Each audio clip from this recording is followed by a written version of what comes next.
What the hell am I doing all the way up here? Why am I up here? That's better. Okay, things are right. Oh well, since I'm starting off, anyways, I'm going to acknowledge how fucking awesome our listeners are. Can you just really quickly? We haven't even hit the air yet. Justin Miller, that was sick for $5. Super chat from Justin Miller.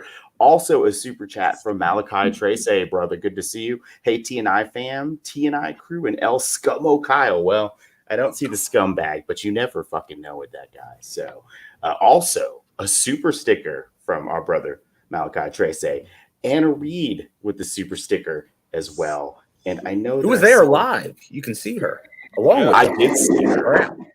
And from Bell's Boy for $5 super chat, he says, Gujjar and Hotch are just as sick, but not like JesSICKa. I love this side of her. Put Havoc on ice for a while. Nice. Guys and ladies, thank you so much for all the early tips. It's nice to come on there and see a bunch of tips. So thank you. I mean, you don't even know this show's going to be any good. We could come on here and suck it up. And then you'd be like, man, I wasted that money. I didn't even watch the show. I mean, I ran all the way home from being in the front row. I'm exhausted. I'm just here, guys. I'm just here. The Bowman's just here. He's just hanging. He's hanging. He's drinking. For all of you that missed it, this is Total Nonstop Impact Talk for Impact fans right here on the TNI network. That was just a little behind the scenes. Yeah, you keep banging over there, Bone Man. Whoa, Bones. But since we did have all these very generous tips, I think there's a little something we need to do. Impact Wrestling! All right, that covers up. Impact Wrestling! All right, one more. Impact Wrestling! All right, that's it. All right, wait, there was a fourth. Impact Wrestling! Oh my God. There was actually 5. Oh, all right, then you made me do it. Impact Wrestling!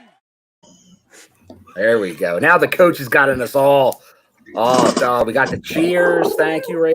You know, Mayor's pissed off already. And actually, speaking of, I believe it's Mayor's birthday. So happy birthday, Mayor. Mayor, happy birthday to you. Can we sing? Oh no, we can't sing, can we? No.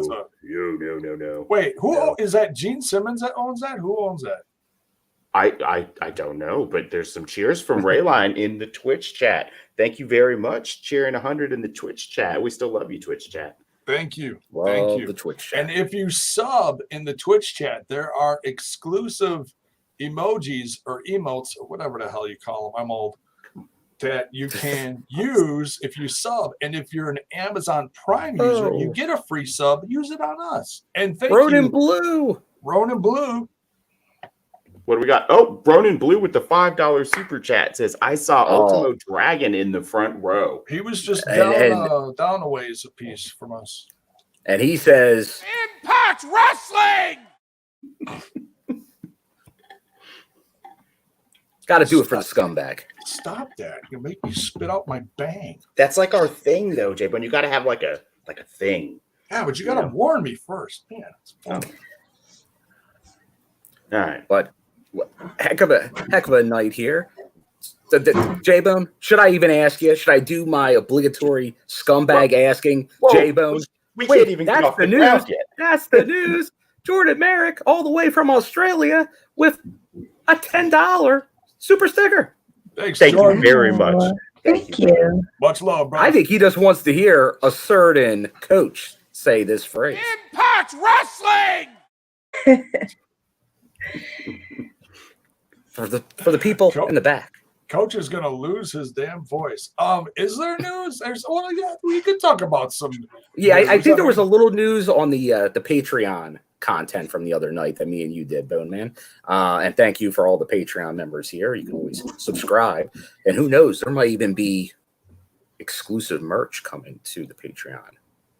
Didn't hear it from me, but who knows? You can find us at patreon.com/WeTalkImpact if you want to check out. I like that hot pink or purple there. It's sick. I had it match the ambiance around us. Sick. We should put Night Drive on then because it would go with this. No, that's no. Okay, all right. No night drive. Jesus, no night drive. Sorry. God. There's like virtual tomatoes and shit. No, damn it. Get him out of here. Don't turn on us. Don't turn on us. Lettuce. Turnips. But J-Bone, I know there's at least one or two pieces of pretty big news. Whoa. So do you want First. a J-Bone? Oh, First, that's Bell's boy. We're still not off the ground. Bell's boy with the $5 super chat. Time for the world's worst podcast ever. Thank you, Bell's boy. We take pride in that. We're at least second or third worst. Come on, Bell's boy. Yeah, second or third. It's full of cats and mice and nanny bones and more. And he says, where the hell is Ash and Senior Scumbucket? They already fucking forgot about Pasta Time Transuberi. Fuck that guy. Ouch. Ouch. That's rough. All right, let's do news. And if anything comes in during the news, we're not going to pause news, finish the news, then we'll address said. All right, but we still have to address that nice contribution there. Oh yeah, Hotch wrestling. You gotta acknowledge the tippers, man. That's what they're here for. Yeah. Come on. They've started to make a game out of making it awkward too. Like so that's we're just trying to do a show. Oh no, here's another $10. All right. Oh wait, that's not our news. There's Pasta Time Trend.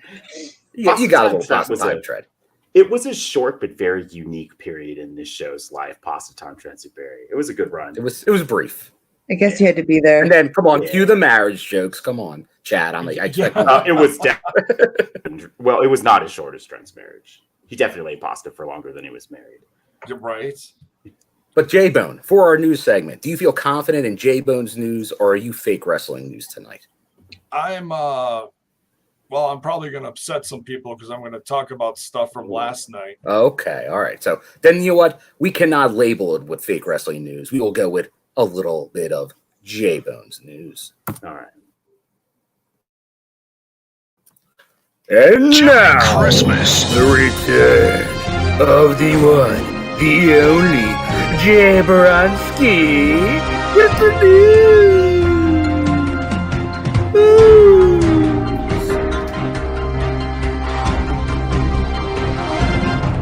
Searching for my... With a lovely little rendition there from Russo. Thank you, Russo. Somebody make sure you... That kid's got a future in this business. He does. The pipes on that guy.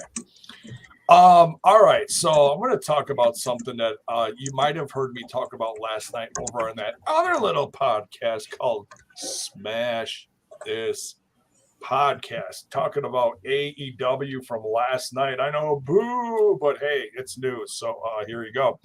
So it was announced last night that a part of the All Out show coming up the following weekend, there is going to be a certain Impact Wrestling tag team tagging in a trios match along with Jay Lethal against FTR and Wardlow. Oh. Cue the punk music. The Motor City Machine Guns are going to be assisting Jay Lethal in this match at the pay-per-view. Certainly turned a lot of heads, probably bulged a few eyeballs of the Impact fans last night, either watching and or hearing about the news over the last 24 hours. What say you guys? Oh, can't get enough Motor City Machine Guns. Hail Sabin. Hail Sabin. So it is interesting that for their biggest show of the year, they went to our fantastic tag team, the Motor City Machine Guns. They do have 30 plus teams contracted under cost, so it's a little bit odd. Good for guns, like always cool to get a pay-per-view envelope at the end of the night, so. Well, it's not about said AEW titles, because FTR has like all the other titles in the world in a sense. They come out there with 3 different titles around their waist, over their shoulder, wrapped around their head, around each ankle, similar to, Johnny Swinger practically. So my guess is this will lead to an eventual just regular tag match for some titles. Bless you. Thank you. For I don't know what title, but it will be, I don't care what title it's for, it'll be considered a dream match to see FTR versus Shelley and Sabin, the Motor City Machine Guns. No doubt. Hopefully it's at BFG. A lot of people are hoping BFG. And I don't even care if it's for the. I don't think it's going to be for the tag team titles because Alex and Shelley aren't going to have them. Shelley and Sabin, excuse me.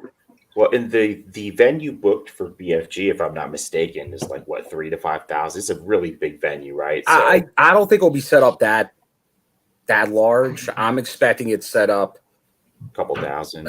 Chicago-esque, maybe. I think they set that up for what was it, 1,300? I could imagine similar range. Maybe a little more. They could. You can get creative. It depends what they do with bleachers and stuff like that.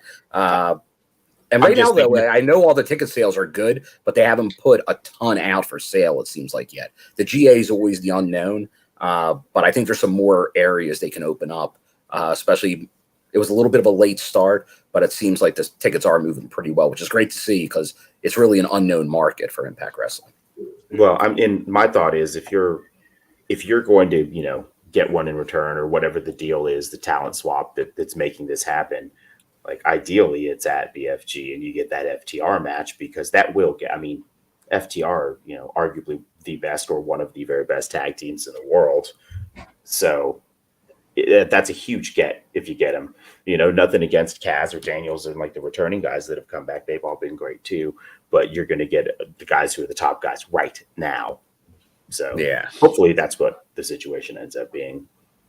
Yeah, I have a very out there thought on what I think this turns into, but I'll put it out there because you have connections here with the Motor City Machine Guns and the old AEW connection to Impact during the Kenny Omega title reign, and Moose was screwed by the Young Bucks down in Jacksonville.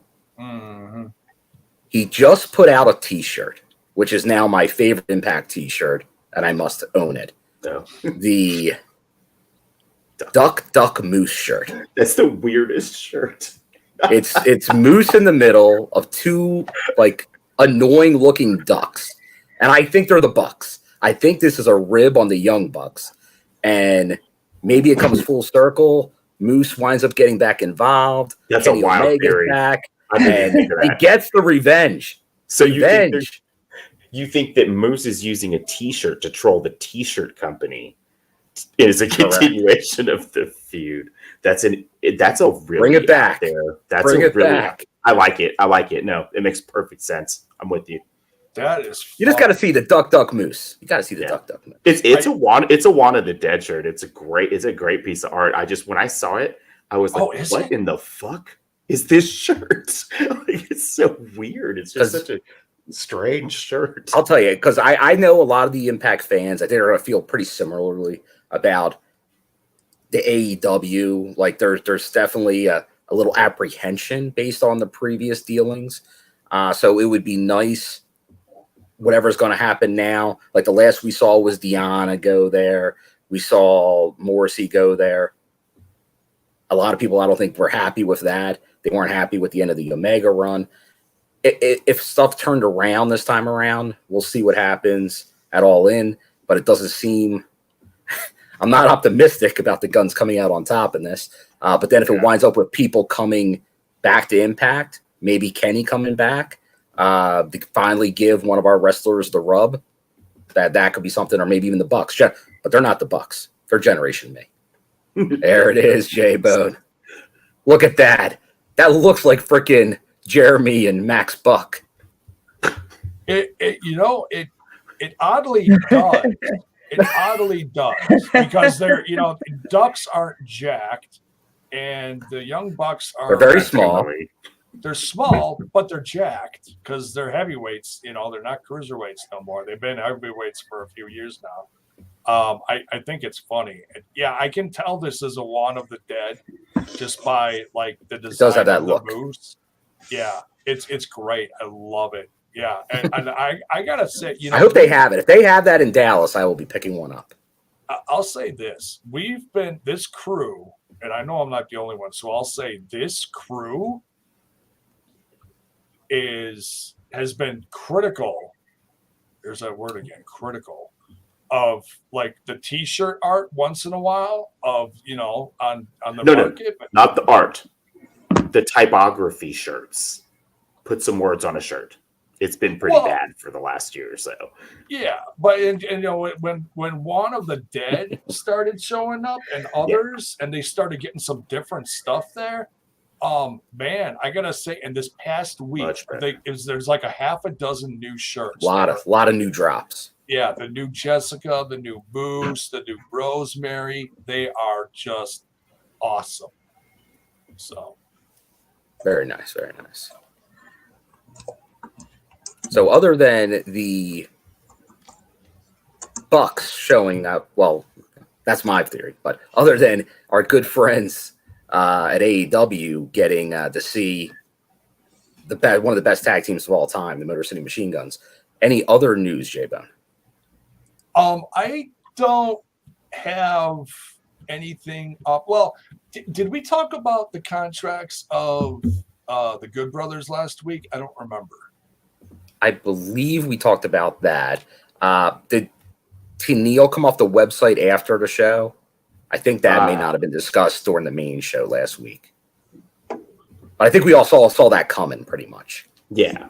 Just talking no about surprises.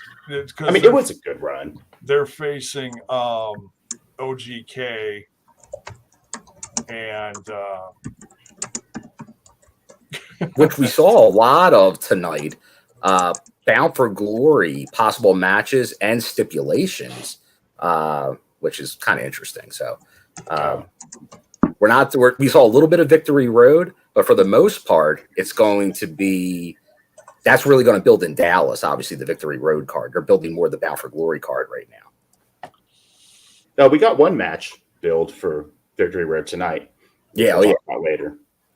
But Justin's right. The AAW title match that did drop during the week, and that was very good, folks. If you didn't see that, I know it like becomes free at a certain point, but you got to wait like 5 or 7 days or whatever it is. Like please go out of your way to watch. Don't be like, oh, I don't recognize these guys. They're from an indie. No, look, these are guys that are coming up in the industry. They deserve a look, and we were front row, and we loved them. It was great to see them get that spotlight. So I actually saw somebody in our Discord, which you can find the link to our Discord in the description for the video or on our socials. But somebody had mentioned they'd never seen Manders or Fidget before, and they watched the Ultimate Insiders digital match and became a fan of both. So there you go. It's working just as it's intended to, right? Like it helps an indie get, some of their guys on a better platform for exposure, and it gives Impact some unique content. Like that's a great thing. They did it with OVW. They did it with AAW. I hope they continue to do that. That's good for everyone, right? It like lifts all of the indies around the country up too. When they come to Texas, I hope to see the new Texas Pro former women's champ Rachel Rose. That's how that works. Mm-hmm. Build your local markets, use their strengths, and help them too. No, definitely. I know Justin actually was referring to the title stipulation being added to the AAW show coming up on September 1st, where will now be a title match, Josh versus Masha. And it's kind of interesting because we know after tonight that Masha is in a number one contenders match for the Knockouts title at Bound for Glory at the next week on TV. So you might be seeing the number one contender for the Impact for the Knockouts title against the world champion at AAW. So definitely something to check out. And speaking of checking out, I think we got a nice little tip here from Billy. So appreciate you, Billy. Billy from the Discord. It was a enjoyable 2 hours tonight. just like always, it flies by on Impact Wrestling. Man, if you watch, and I actually really like this. So, you know, a lot of my conflict was like the time that Impact comes on until we start doing this is like dinner, bedtimes, like shower, get ready for the day, pack lunch. It's like the worst 2-hour block. If you watch it on Ultimate Insiders, you don't have to start till 7:30, no commercials. It cuts it to an hour and a half and it goes even faster. Sometimes I'll watch it without commercials. There's nothing to it. Yeah, it's quick. Crazy how fast it can go. But Billy, I didn't forget you. Impact Wrestling! Thank you, Coach. So, all right. So I think, there is one other thing that let me put up here. I know it's very long. I know T. Hughes, thank you for putting it up there. But just kind of the gist is, there's a lot going on there. It's about Jeff Jarrett, who we know was recently let go from up north. And it has been confirmed by him on his My World podcast that he's going to be in Texas for some reason this weekend. For what? We don't know. I know there was, just like any other time, people speculating on what that could mean. Is there something? Because we know for the Ric Flair final match, Impact pretty much produced that show. A lot of the talent worked the show. Maybe there is something. Maybe there is, and Conrad's going to be there too. So maybe they are going to do something. There was so much promotion of that show by Impact Wrestling during the TV broadcast. There could be something. The ones that we're going to go. Go ahead. You think he's coming back to Impact in some way? We don't know if he's coming back to Impact to do any specific.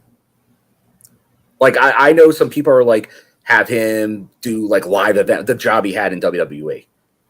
I don't agree with that at all. I don't think that's his strong point. I saw the TNA days, and that's never something they did well. So I don't think that's really his strong suit. I think he can definitely be utilized, but just like a lot of people in this business, you can't give him too much power. But a certain role, I'm definitely on board with. But then Conrad, he's a huge self promoter.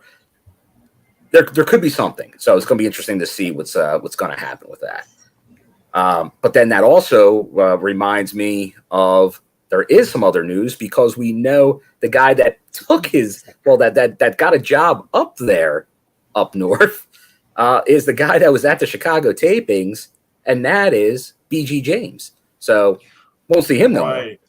Right. So yeah, that I mean, and once again, but this is the last time I'm going to apologize for it, because I thought for sure he was taking a permanent position with the company, and I'm sorry. I'm not going to call it fake news. The Iceman kind of told us that last week. If you were listening to the Iceman interview, he's like, people tend to just show up and hang out. So I think it was probably already known while he was even there that he had some coals in the fire. Yeah. So, but it was nonetheless, it's nice to see someone like him come back, you know, no matter what you think of the old crew that he came from back in the Attitude Era. He's a wealth of experience and information that anyone can learn from, you know? Mm-hmm. So, but hey, he's with his bro Trips now, and we'll see what happens and when Jarrett shows up. If we just get Scott Armstrong to stick around, I'll be happy. It sure seems like he's going to after tonight, right? Like getting integrated into storylines. Yeah, that he was doing backstage stuff. Yeah. I'm digging it. I'm digging it. I like it too. I'm down with that. The crowd was really into seeing him. And it's funny is because we were right there in the front row, almost right behind commentators. Tom, oh my God, long day. Hannafin, thank you.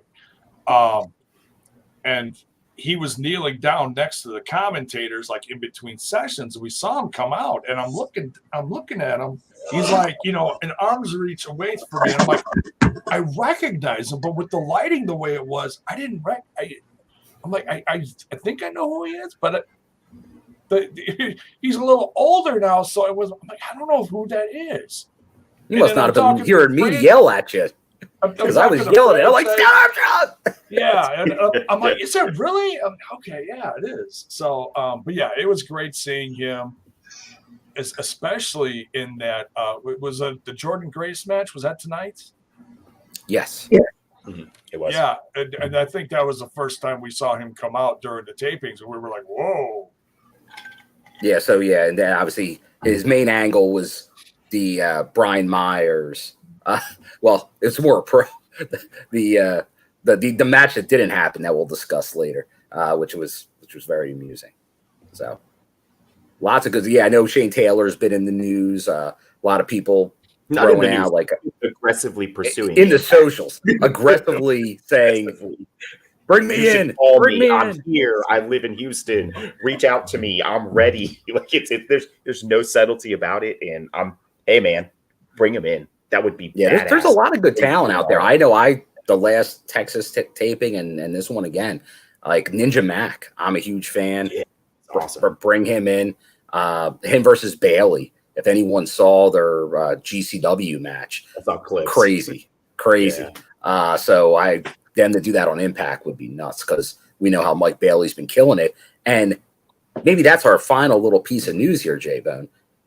How about our good friends releasing the Speedball Mike Bailey jersey? Very cool. Oh, wow. Was that Blacksmith Apparel? Blacksmith, yeah. Over in the UK. Slick. Yeah, very cool. They already have the Josh Alexander that you saw him wear tonight on Impact. Is Blacksmith. So you'll probably see Bailey wear his at some point. Well, and they're sponsoring with that. Alisha? No. No, I'm sorry. The athletes that they're sponsoring outside of Bret Hart are all Impact talent or former Impact talent. Like Jake Christ is there as well with Blacksmith. So it's really cool. Just that level of apparel that they're doing is another level above. Like you can tell it's really quality, like nicely made, not for your casual, like, $10 shirt at, JCPenney or whatever. These are probably a little bit higher end because they are very, very nice. Mark, you better watch out. Some of our audience is going to be like, what's a JCPenney? Oh, dude, I love JCPenney. That's where I get most of my shirts. But my point is, like, I'm not going to find this one at JCPenney, unfortunately. It's right next to Gimbals. I thought we were friends. Cat butt.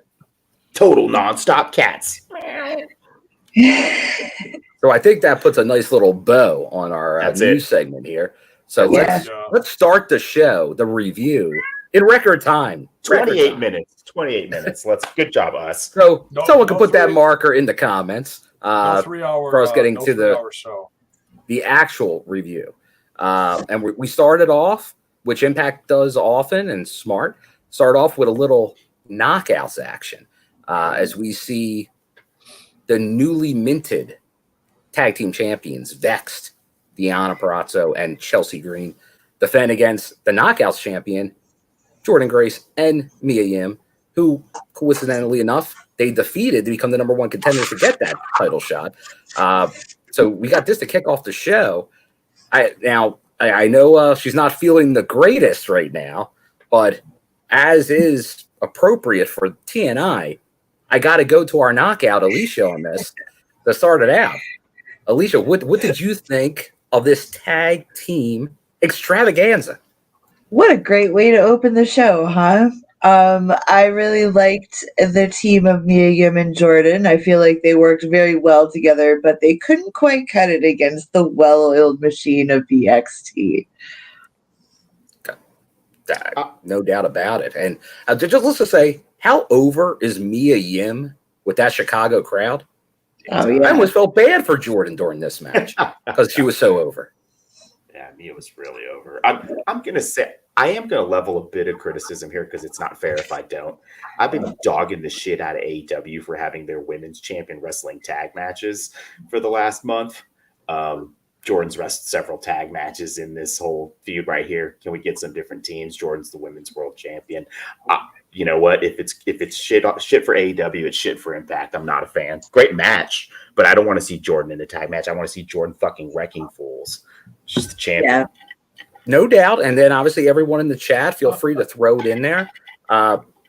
Future knockout tag teams that you could see, either based on what is already on the roster or from outside, because right now there are not a lot of knockout tag teams currently kind of formed. There are, but a lot of them have kind of fallen apart. You got Tosh and Savannah, a couple, but influence gone, inspiration gone. This has been a struggle, right?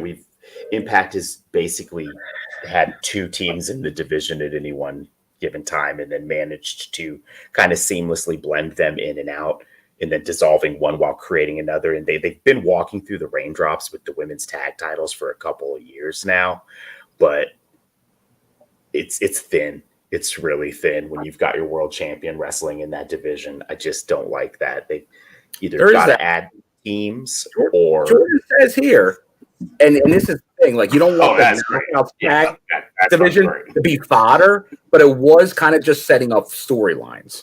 That's great. Like, Purrazzo versus Slamovich is going to be, again, out of this world. We've seen it before, and it was a surprising match of the night on, was it Knockouts Knockdown, or when Masha first showed up? That was Masha's debut. Yeah, so that was, I think that's when Gail's like, well, she knocked all of our socks off that night, you know, but we know there are teams out there. NW has signed some women's tag teams, okay? There are tag teams out there. Go get the Sea Stars, bring the Hex in, like, you know, there are teams out there. So we need some kind of depth. Having 2 teams at all times is not enough. Got to be more. Right. Now, J-Bone, you were there live with myself and some others in the chat here. Any thoughts from this match, from being there, the live experience? It's a little fuzzy. It was just great seeing your old Scott Armstrong back. And I thought, putting these 2 teams together was a good clash. I'm okay with the champ being in there. It just, there's a... I know what Mark is saying, but I also look at it like this. There's a lot of stuff going on in the Knockouts division right now. That is one of the best things about this Knockouts division. You've got JesSICKa, Rosemary, and Taya dealing with their thing. You've got Killer Kelly coming in, and now she's kind of like picking on, for lack of better words, I'll say picking on. I know that's not really appropriate. But Savannah Evans and Tasha Steeles. And now you've got the new tag champs, Vexed. So it's like, okay, you only have so many other knockouts that aren't doing other things. Just throw some of the top ones in there. You got to look at it like that. Like, all the knockouts are busy. It's not like, okay, we threw this tag match at you and no one else is doing anything back here. No, they're all fucking busy. It's amazing. No doubt. But obviously we get a nice win here for Vex. They're looking good, and we'll kind of talk about it, what that kind of leads into later. But we go right from that backstage to Violent by Design. Always good promos from them.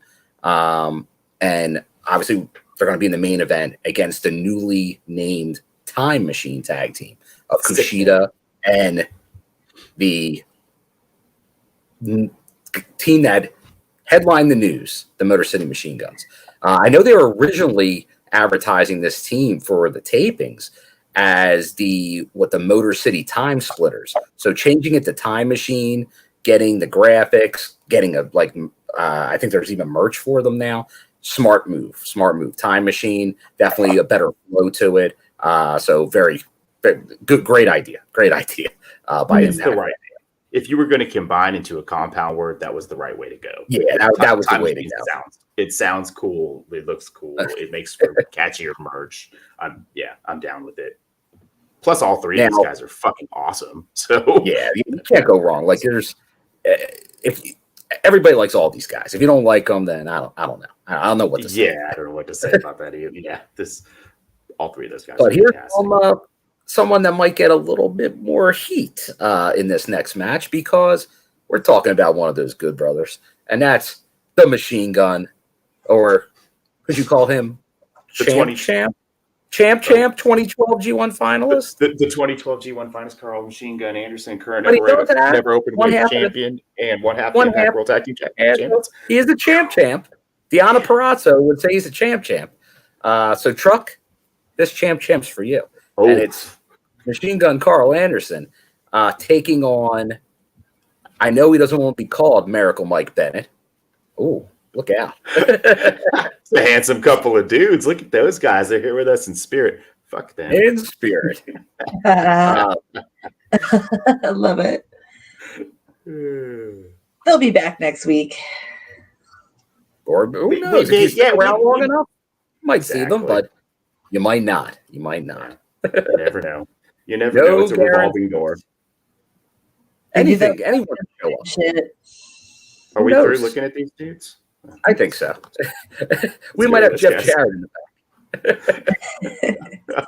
Might pop one. You don't know. Anything could happen. Oh, okay. So it was almost like we had a prayer circle, right? And hold on. Can you guys just reach out for 1 second?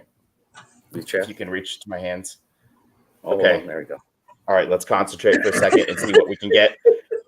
And oh shit! It works. It's a scumbag. Hello, Maclin. Did we just do magic on live television or streaming? Yeah. My Ouija board. Holy shit! Oh, I mean, glad to see you guys too. Where's J-Bone? Where's Trent? Where the fuck is everybody? J-Bone vanished. He's on the old BRB. Yeah, there was a Justin just said it best, I think, was a down goes J-Bone, down goes J-Bone. Poor J-Bone. Yep. So, Kyle, you want to fill us in on why you're fucking rudely late this evening? I mean, I hope it was something big for you to just fucking waltz in late. Well, Mark, I was at a wake tonight. Still got the black get up on. I'm in mourning. Thank you very much. I was in the house of God tonight. Thank you very much. Sorry about that. Yeah, I was at a wake. Condolences to my buddy Lyle. His mother passed away. So I'm Melvin this week. I'm Melvin of the week. I missed Impact Wrestling, but I had a very good reason. Very good reason. But I figured, very good reason. Still come in and hang out with the fam a bit. I'll control the comments. So, you know what? Review the episode. Then you can't be Melvin of the week. That you showed up. You can't be Melvin of the week. It was for a good reason, Now Trent, on the other occasion. Trent has no excuse. He's not even in a band. He's like earlier. He told us he had band practice. Trent probably has indigestion because me and Trent hung out in the city this weekend. We had a great time, and Trent and me ate a lot of pizza multiple times. We went to about three different pizzerias. We did nothing but eat pizza. I hear a rumor. Rumor has it that one of these pizza places was named after a guy you have some issues with. I don't know. Congratulations there. I'm sorry. That hat. Do you still have that we're hat? in some pizzeria getting slices, and right in the corner of my eye, I see on the side of the box, the corner of the box, it says Bravo Pizza. I start looking around. I think that earmuff wearing motherfucker, jogle wearing motherfucker is gonna pop out of nowhere and club me in the back of the head. It's possible, man. Pizza was delicious, though. I will say, Bravo Pizza. When you were growing up, Kyle, being as that you're still almost a child, the youngest of us all. Thank you. I take that not as an insult. That's a compliment. No. Yeah, our youthful representative. Old bastards. You get a Bravo emojis on the TNI Twitch channel, just for you now. Oh, happy birthday, Mir Neeson, by the way. Mir's always kind of been a dick towards me. He's never said anything nice to me. He's always kind of been a dick. I believe he said things about my mother here on the show before. But happy birthday, Mayor, whatever your name is. Mayor? He's a day one supporter. He never misses a show. So. Oh, and we have a super chat from Ronan Blue for $2, and he says J-Bone is not a Melvin. J-Bone is fucking Homer Simpson. What do you mean he's not a Melvin? Oh, J-Bone is the definition of a Melvin. Melvins. What I was it's not a Melvin. Impact Wrestling. So, Kyle, did you ever think that one day, you were growing up watching wrestling, little kid, starry-eyed, like Chris Bay, with your Impact, or your TNA X Division title, replica title, jumping off your fucking bed, onto whatever you were elbow dropping. Where are you going? Thinking about how one day you might have a wrestling podcast, and one day that you might actually have an arch nemesis in the wrestling industry, and that it would be Johnny fucking Bravo. Like, isn't that amazing that you have actually made legitimate enemies with a real celebrity in wrestling? And Jordan Merrick really quickly says that J-Bone is actually a Melvin. Jordan Merrick for $2 super chat. Thank you, brother. Impact Wrestling. That's the cha-ching. That is triumphant. So yeah. Anyways, Bravo. That's where we were going with that. See, no, I don't know if me and Bravo still have beef. If you don't know about this, you can go back to the old shows. Bravo kicked me off my own podcast. He threw me off the show. I actually forgot about what happened. He threw me off my own show. That was the last time he came on. But before that, he insulted you guys. And then the time before that, he insulted all of us, myself included. And he canceled. But it's been a while, though. He might have changed. Maybe we could reach out to Bravo and get him back on the show and try to rekindle things or relight the flame. I don't know. Yeah, I was going to say, that might just be, oh, hey, look at that. Wait, hold on. There's Homer Simpson. There you go. I'm back. J-Bone, we thought we lost you, man. No, I just had to check on Mrs. Bone. She's good. Good. Okay, there you go. She was not. Oh, I see. We had some. They were paying us to keep you off the air. Well, according to this guy, I'm a Melvin, and then it's Jay Merrick from our Discord, and then Ronan says I'm not a Melvin. So, well, you guys can do that. That's fine. Continue it in the chat. They paid to say it, J-Bone. So it's a 1-to-1 tie. Yeah, well, I mean, yeah, just because they're paying to say it. But look, I've had people fight over me before. I'm universal bone over here. Just just be gentle. Speaking of people paying to fight over, let's just say, let me get back to the match we were about to discuss, and that was Karl Anderson and Mike Bennett. Who brings. Who goes to the ring with him, and that's one Miss Maria Kanellis Bennett. And once again, a lot of history between these two. We know usually when they go back and forth, Karl and Maria. But this one had a stipulation on it, and I'm not thrilled with this stipulation. If Machine Gun wins the match, Maria banned from ringside on the tag title match coming up. Now, I know J-Bone was there, but J-Bone just got back and his arms are tired. So, Mark, what are your thoughts on this match? The match itself was fine. Like, I thought Karl Anderson was at about 15% tonight because he's on his way out the door. I'm expecting he'll be at around 8% next time. So normally he's 33 in the third when he's in an Impact ring. He's at about 90 in a New Japan ring, depending on where. Why do you guys hate on him so much? I don't understand this. Truck came on, burying him. You're burying him. I mean, he buried him. Are a solid tag team. Because he buried Impact, dude. Tell you didn't bury that comment. Dude, that comment was. He said Karl Anderson's comments were after he won the never open weight title in Japan, where, yeah, I can still go. You give me 5,000 or 6,000 people, I'll give you 100%. 400 people, you get about 30%. All right, I can't argue that. Those are his own words. Yeah, I can't argue. Hey, whatever, man. He's been good for business. It smells like beer, sweat, self-tanner, and baby oil, brother. You know what? Good brothers are what they are, right? I'm not a fucking fan, but I appreciate all they've brought to the company. They've been a great acquisition. I don't have to like everybody. I don't fucking like Karl Anderson. Fuck Karl Anderson. I don't have to like him. He's just there. But the match was fine. It was good. Wrong guy won, but it's going to set up OGK for the big wins. So I'm good. They're going to get that. I do agree because a lack of Maria at ringside is just raining on the parade right now. Yeah, like why would you make that a stipulation, and why would you keep Maria away? That's money. You're leaving money on the table by not putting Maria on TV. Well, speaking of leaving money on the table, Justin's pointing out, and Bone Man, you may remember this happening. They cut out Bennett teasing J-Bone with a too sweet, which Oh, was you didn't get it? fantastic live. I Fantastic. was gonna ask you if Wait, that. let's reenact it, J-Bone. You be J-Bone. Okay, I'll be Bennett. Oh, too sweet. No! J-Bone could have had this great moment on TV, and he didn't make the final cut. That is triumphant. That hurts. That hurts, Impact. That really hurts. You know, J-Bone, your mug is a liability for ratings. They couldn't put too much emphasis on you. You know, people watch this show, J-Bone. It's funny, and that was actually. I'm gonna take that personal but in a positive way, because just about an hour earlier, I had met OGK, Matt Taven, Mike Bennett, and the lovely Maria Kanellis.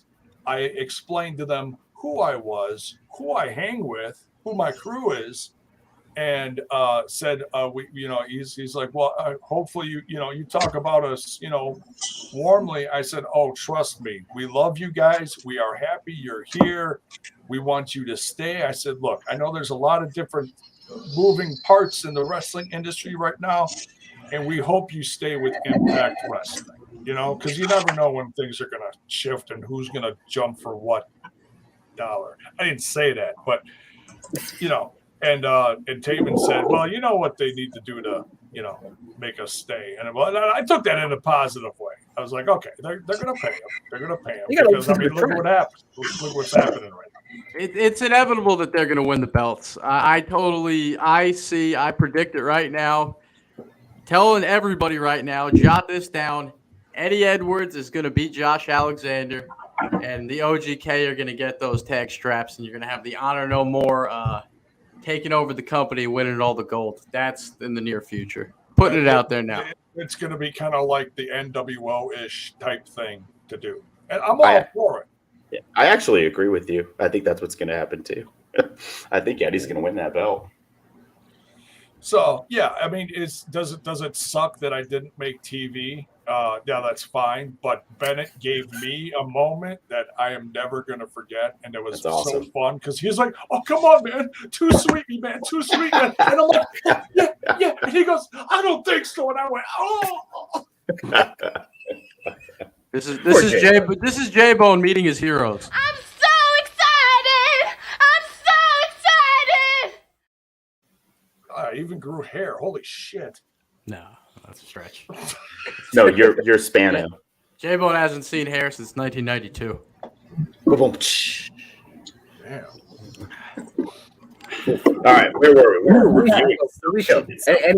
Any thoughts on the Mike Bennett, Karl Anderson match here, where Karl and Maria now being banned from ringside for the tag title? Boo. I think.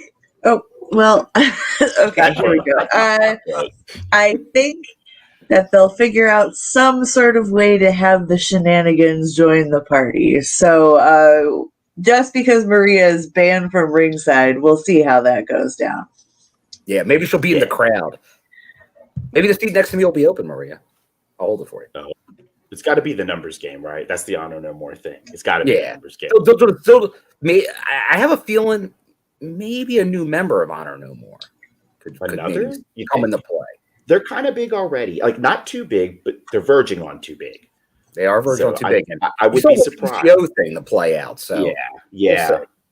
Man, because it isn't like there's anywhere else for Ring of Honor people to go, so they might as well come here and join Honor No More. Right. So. This is true. Very true. Good point. But now here's the credit I'm going to give to the Machine Gun, especially.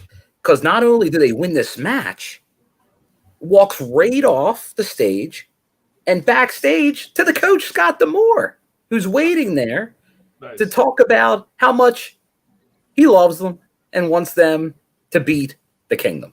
But the match will be not at Victory Road, not at Bound for Glory. It will be next week on Impact Wrestling to kick off the show. So 8 p.m. Eastern on Access TV, 8:30 on the YouTube. You're going to see the Good Brothers defend their title for the first time in a long time.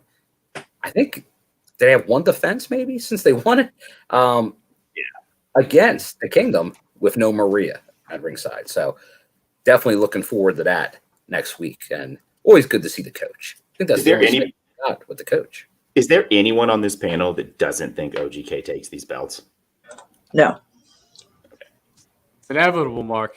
Yeah. There's no chance. There's no chance. I agree. Oh, that's one gimmick. It's a team I want to see stick around, so I feel like it's a smart move.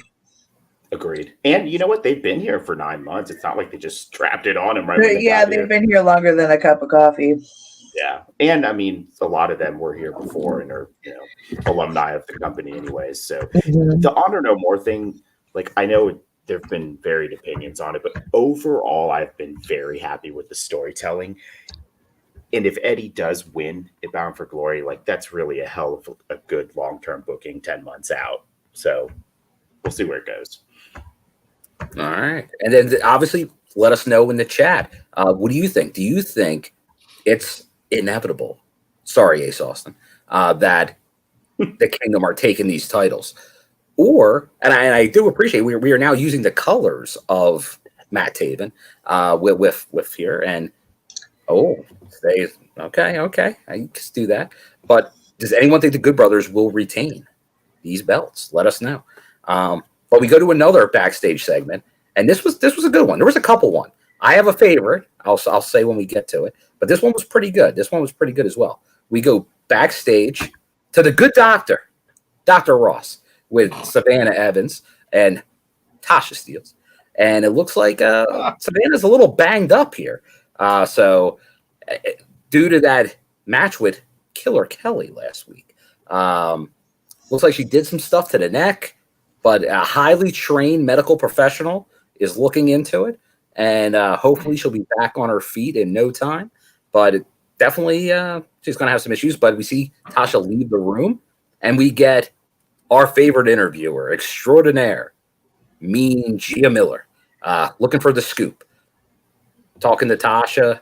Tasha starts talking about Killer Kelly.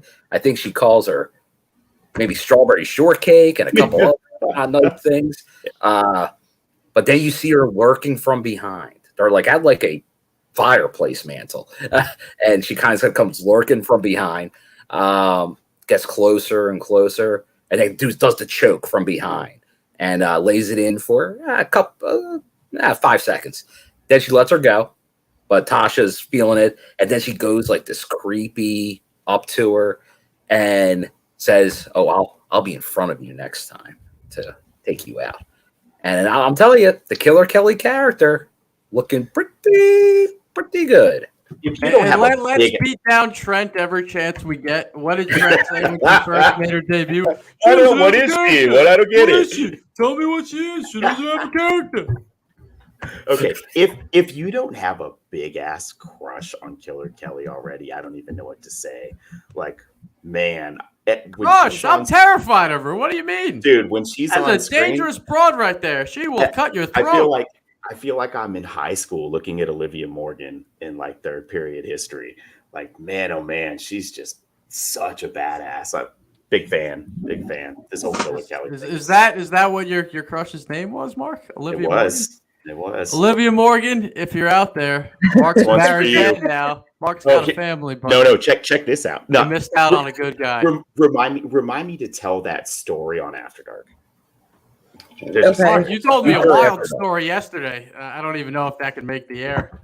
No, Mark's Goodfellas story. That's all you need to know. That one's for your imagination. Oh. No, that one's not for the air. Not even for After Dark. That one's for the imagination. Yeah. All right. Anyways, using our imagination. Using our imagination. We go to the next match, and it features one of the gut check winners, Jason Hotch, against Bhupinder Gujjar. And of course, we get who he thinks is the greatest color commentator, the most professional color commentator, the champion in name only, Brian Myers, digital media champion, to join commentary.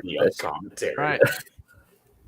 And we get a nice little match here. Bhupinder gets the win.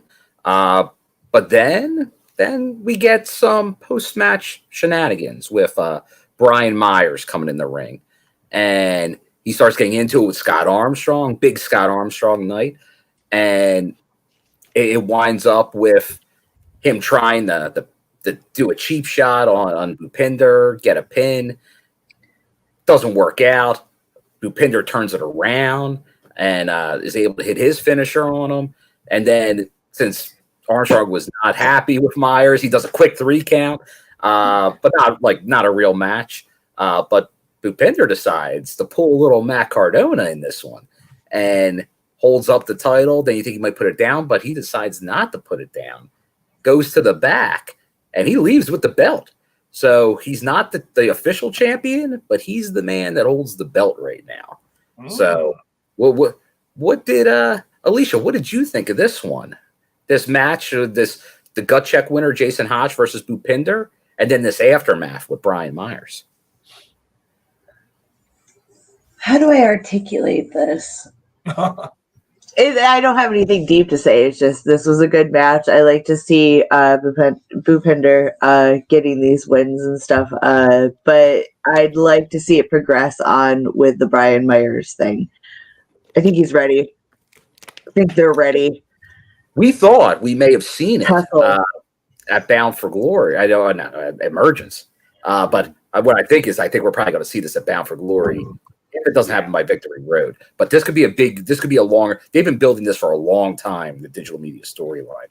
Mark, what did you think of this one? Man, you guys know I'm a huge Bhupinder fan. Like, I love this guy. He has everything. I hear what Alicia's saying, but I'm okay with this because Brian Myers has worked long programs with a lot of young guys since he got here. Brian Myers is a fucking professional. Like, it's not just a gimmick. This dude can train, can teach, can raise these guys to be good quality wrestlers and workers. And it's so clear from the learning tree up till now, that's everything he's doing. This long program with Bhupinder is really going to pay off. Bhupinder has all the ceiling in the world. If anyone from Impact is listening, the one thing I would say is, can we get this guy a manager? Like, I need character to be built up here. I love him. I think he's awesome. Mark, I'm going to say 2 things here. You know, I admitted I was at a wake tonight. I did not get to watch Impact Wrestling. But even without seeing tonight's episode, I can say, I don't know why you guys are so high on Bhupinder. You guys get the fuck out of here. You guys are totally just hyping the guy up and down every week, and I don't see it. I'm not seeing it. Well, I have an eye for talent. I don't see it. What don't? Okay, then I'll turn it a little bit. What don't you like about him in particular? What can he do to improve? He's green, man. I wouldn't say he's green. He's been around before, but he's green on TV and in this role. He's got to get more comfortable on the microphone. That's the most important thing. That's why I say give him a manager right now. He's struggling on the microphone, and for me, you know, look, all wrestling fans like different things. Wrestling is like ice cream, different flavors for everybody. I'm a character guy. I'm a story guy. If you can't talk on the microphone, I'm not that interested in you in the ring unless you have a strong manager. So, Mark, I'm not totally disagreeing with you. He could use a manager. But that manager has to be the great Gama Singh because I love Gama. Bring Gama back. Perfect story to be told. Dude, absolutely. You've already got Raj there working with Shira. Perfect way to bring him back in. That'd be funny. No, he's great in the ring, but me personally, I need some good microphone work to get invested in your character. I'm the same way. Obviously, I'm a mic working character over work rate, but there's still times where you see a guy or a woman in wrestling and they have the whole thing, and it's like the charisma and the aura and the energy and the intangibles. For me, that's what it is with Bhupinder. You know, it's the potential I see that he could be a big fucking star in this company a couple years down the line. He's very good in ring. Jeff Samuel in the chat is saying that he thinks Johnny Swinger should be his manager. I don't know, because then if he's working with Swinger, then he's automatically a comedy character. That's the setup for failure for the guy, you know. Yeah, I mean, I love that side of Impact. Well, no, maybe not failure, but I see the potential of him being a monster in the ring, and throw in the comedy character. Just look at what it did to Fallah Bah. We love Fallah, but once they went in the comedy direction early on, he never came back from that, and he's not even in the company anymore. Well, and it's okay to have. I saw what Fallah could do on the Indies in PWS, where they booked him like a dangerous Yokozuna character with a manager. He tore through the entire roster. It was great, but when he came to Impact, he fell into that comedy role. And once you fall in that role, you're dead in the water. Austin Aries match. That was the best episode. I love that. Thank you, Bill. I'm going to rewatch that. Not if you're EY. Yeah. EY can be a comedy character and then not be. Look, he's one of the top few. You don't compare EY to anybody. That guy is in his own league. There's a reason why he is Eric Young. But to get back to it, whatever they do with Bhupinder in the future, I don't want to see him fall into the comedy character role. I think he needs a manager. Point here, Kyle, and I know this is one of your idols, Brian Myers. Shit. What do you think about him? If he's not, because it seems like he isn't in the ring as much lately. If he's like going to be more of a part-time wrestler, what do you think about him being more of a mouthpiece for a wrestler or a group? That would be I'd love that. You can't go wrong with that. That sounds like money, a whole lot of money. Yeah. If I wasn't lazy, I'd click that soundbite right now. Like Bhupinder finally beats him straight up, and Myers like that was good, but and then down the line we came here for a lot of money. As is usually the case. So we'll see what happens. We know that we still got a feud going on here between Bhupinder and Myers. So we'll see how that gets settled. But we go backstage to the GOAT, the number one knockout on not just not the GOAT Josh Matthews. Not the GOAT Josh Matthews. Well, he is the GOAT. He is the GOAT. I do have my GOAT shirt. It's around here somewhere. That was such a short-lived thing, man. They really just gave up on it. I thought it was great, personally. I enjoyed it as well. Obviously, since I have a GOAT shirt. But I would not be against that again at some point. But he's so far removed. He's on BTI. You don't understand. Yeah. But hey, would that be fun for just like a one-off BTI gimmick for like a taping set to bring back Josh? In like the GOAT Return of the GOAT. I think it was perfect for the guy. I personally I was into the GOAT thing, but they totally gave up on that. Well, after your thoughts just now on Bhupinder, Kyle, I'm now. He is so underrated. So underrated. Josh Matthews never gets the respect that he is due. So I appreciate that you appreciate Josh Matthews. Dude, one of the hardest working guys in the office, and he never gets the respect he deserves. But I thought you were going to say something else, Bill, that the GOAT, the reason I went, the GOAT should come back and manage Bhupinder. You know what? That wouldn't be bad either. Yeah. Remember? That's the story of my life. No respect. I don't get no respect at all. Can we bring Scott Steiner back as well, since he was involved in the storyline? Yes. Wait, is he back out and doing appearances and stuff? And like, he's good to go? No, he is outside of Weight Watchers right now. Oh, classic. Get a motivation like Richard Simmons. Fat asses. Classic. Oh, wow. The only GOAT to me in the world of professional wrestling right now is Chris Jericho, but he's on another brand. So come on, Jay. I digress. We never hit where I was going with this, and that is because the GOAT, Mount Rushmore of Impact TNA, Gail Kim is in this segment. So respect Gail. It's Gail. All right. So she's talking to the Vexed, and they're demanding a tag title shot. Well, actually, no. They have the tag titles, and it's Deonna. Now, as Iceman told us last week, she wants to be champ again. So she's got her tag title. She pinned Jordynne Grace in the match. So she's like, I think that gives me a shot at the title. And Gail's like, you know what? You got a point, Deonna. But Masha Slamovich here, she's on a roll. So next week, Masha Slamovich versus Deonna Purrazzo for the number one contender for Jordynne Grace, and it's at Bound for Glory. So we're going to know. Oh. We already know the world title. We're going to know the Knockouts world title by this time next week. So Bound for Glory shaping up right before our eyes. And we got Victory Road in there too. Well, we don't know they much would move it, but we got Victory Road. They're really promoting Bound for Glory stuff. Although we're soon. We're not too far. We're going to know a Victory Road match coming up. Yeah, that's a good one. Oh.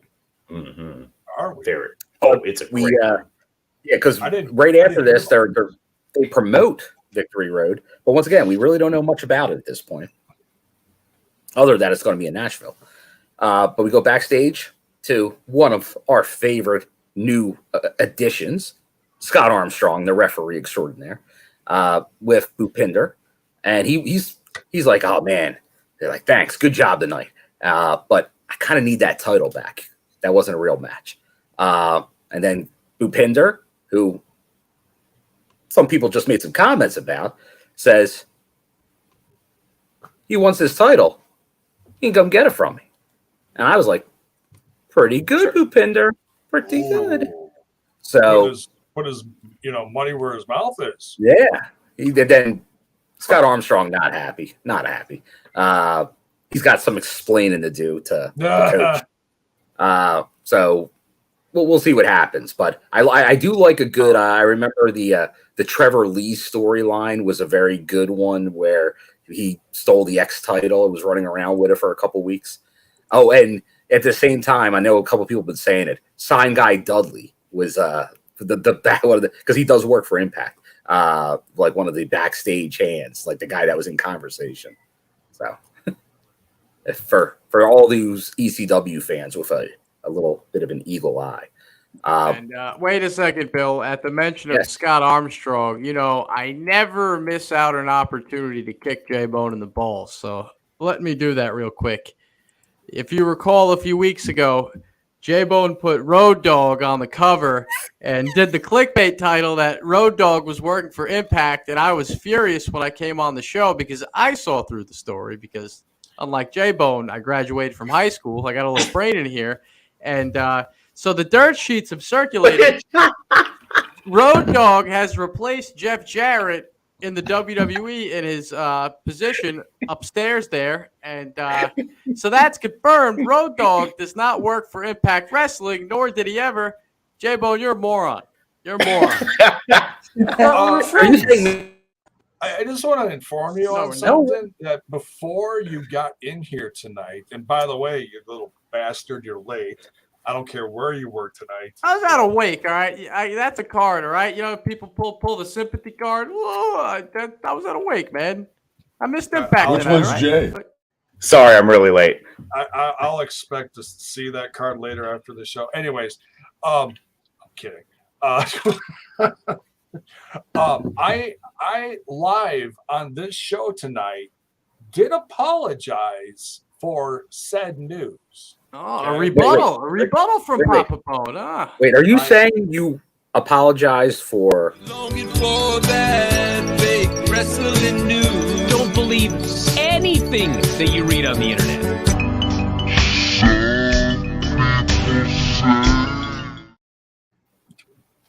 Told you to stop reading those damn dirt sheets, J-Bone. They're messing with your mind. Hey, I thought he was, coming home to, good old TNA and, Luckily, the Iceman set us straight last week and said, just because people are there, they tend to hang out. If you knew some of the names that were backstage at shows, don't take them too much. Like people run the dirt sheets, they run. J-Bone. We're not the dirt sheets. I've been wrong before. I'm not wrong a lot, but I have been wrong before. So he's saying he's got a good batting average. Speaking of being wrong, I have to while I have the air here, J-Bone, I kicked yourself in the balls, but to even it out, I'm going to kick myself in the balls here because before somebody else brings this story to the show, I'm going to bring this story to the show before I get attacked. So it's if I put it out there, then nobody can rip on me and laugh at me. So this weekend, Trent and I hung out in the city, as I said at the top of the show. In case you're just tuning in, Trent and I hung out in the city. We ate a lot of pizza. We walked all through the city. We had a great time. We ate a lot of pizza. We went to 3 different pizzeries, I believe. That's awesome, dude. That's awesome. Yeah, well, you know what? Trent and I are boring dudes. Like, Trent doesn't drink anymore. Oh, Trent never drank. I don't drink anymore. Trent never drank. I don't drink anymore because of some stomach issues. I can't have alcohol. So we just ate a bunch of pizza and just hung out. No wild parties.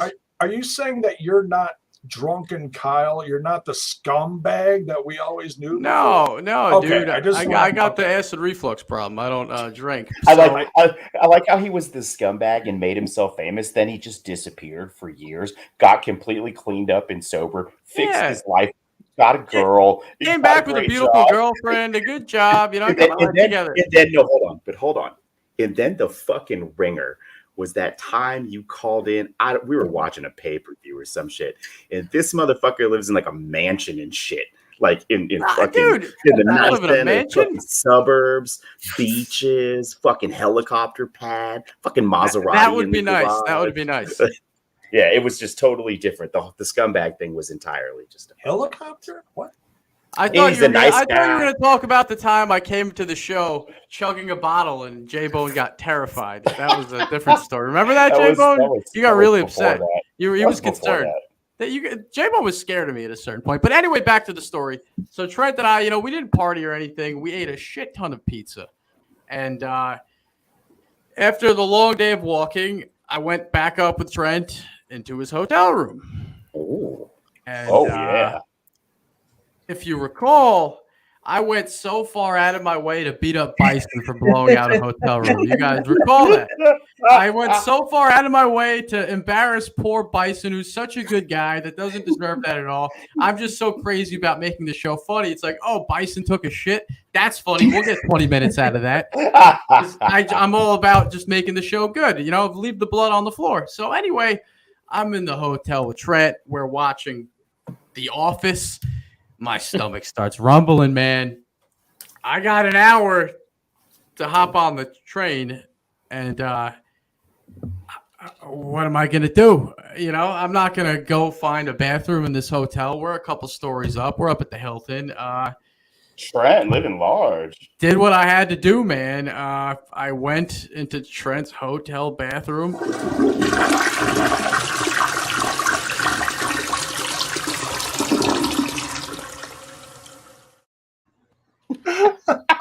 Trent had a very small hotel room. This is like a 1-bedroom studio apartment. And was it like could 3 people? Like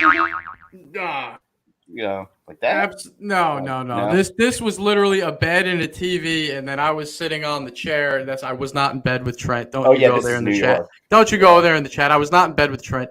I'm sitting at the desk. It's a bed, a desk, and a bathroom. And so I get into the bathroom. I do what I have to do. And, dude, the pizza's coming out, man. I'm sweating. The sweat is It's a sweat trickler. The sweat is trickling down my face. My insides are just exploding. And within 30 seconds, I just hear Trent, "Are you fucking kidding me right now, man?" Infiltrated the hotel room. Do not go in there. Woo! And that is karma. That is karma. Karma came and served me for embarrassing Bison about shitting in the hotel room, and I did the same thing to Trent. And I'm coming clean and telling the story before Trent comes here and does it to me. Paul has to know what kind of pizza made you have that reaction. Dude, we went to 3 different pizzerias. We ate all kinds of pizza. There's a pepperoni slice. There was a plain slice. Got something with some sausage. We ate everything. But we almost got attacked by a homeless guy, by the way, while we were eating our pizza. The city's dangerous. Guy came up asking for change, and he did not take no for an answer. I'm not going to shame the homeless here on the show, But it was dangerous. So after we walked away, Trent's like, "Wow, you really are a suburbanite." Like, come on, man. Scared. The guy looked like he was about to stab us. The stenchman strikes again. Bottom Did you have line, your EPMD hat on? I did not. I had my Insane Clown Posse T-shirt on, actually. Not a joke. Keeping it real. Yeah. Keeping it real. So Karma served me. I blew out Trent's hotel room, and yeah. Back to the review. Sorry. Oh yeah. Do not go in there. Woo! The scumbag. Oh, like father, like son. What can I say? All right. Somebody call Sting's therapist. Yeah, but he always comes back. That's called masochism. Yeah. That's his own problem. That's all right. Well, we were just talking about somebody outside, like you ran into, that may have looked a lot like a competitor in this next match, and that is one Vincent from Honor No More. Literally, Vincent came up asking for change. Scared the shit out of me. He didn't say no for an answer. He's and I in a told non-title sorry to match. cut you off, but I told Trent, like, dude, we should give the homeless guy a couple dollars and have him say, "Welcome back, everybody, to Total Nonstop Impact. Impact Talk for Impact fans," and use it in the intro. And Trent's just like, he gave me the cut his mic, you know. Just I thought it was funny. Apparently, that's called exploiting the homeless people. We don't want to do that. Yeah. There used to be a video series about that in the 90s. I'm sure there was. Bump fights, dude! I worship bump fights. I have the VHS tapes upstairs. Rufus the Superstar Bump, dude. I lived off bump Kyle fights. was going to know exactly what I was talking Actually, about. that was MTV's 120 Minutes. All the bands looked like they were homeless guys. Never mind. All right, we continue. All right. But we have Vincent here going against the champ, the walking weapon, Josh Alexander. So we get a little Honor No More, but hold the phones. Just when we get back on track, they throw money at us. They're like we're strippers. We get money thrown at us like we're strippers on this show. And when we pay out, Impact Wrestling! TNI fam Ronin Blue says, "Thanks, Kyle. That had me rolling. That was a good story. True story. That's a good story. Wait till you hear my other look. I have that was karma, but my karma story that I've never told on the air, I'll tell at the end of the show. It is. I swear to God, it's true. After dark. No. This has to make the air at the end of the show. This is not after dark. Giving it away, and that's fine because he has more of it. The kid's got all these stories. Give it away. Wise beyond his years. And giving it away. Our world champion in action on TV this evening against Vincent. Who do you dig what he's saying, J-Bone? Always. You should. All right. Always. But obviously we got a little bit of a warm-up because we know he's going to be facing the leader of Honor No More, Eddie Edwards, at Bound for Glory. And we've been seeing Vincent backstage a lot the last couple of weeks, kind of interacting with Josh. But this is his chance to get in the ring with the champ and see what he can do. So, Mark, what were your thoughts on Vincent here against Josh? It was just a little bit short for me. I'd really actually like to have seen this got more time.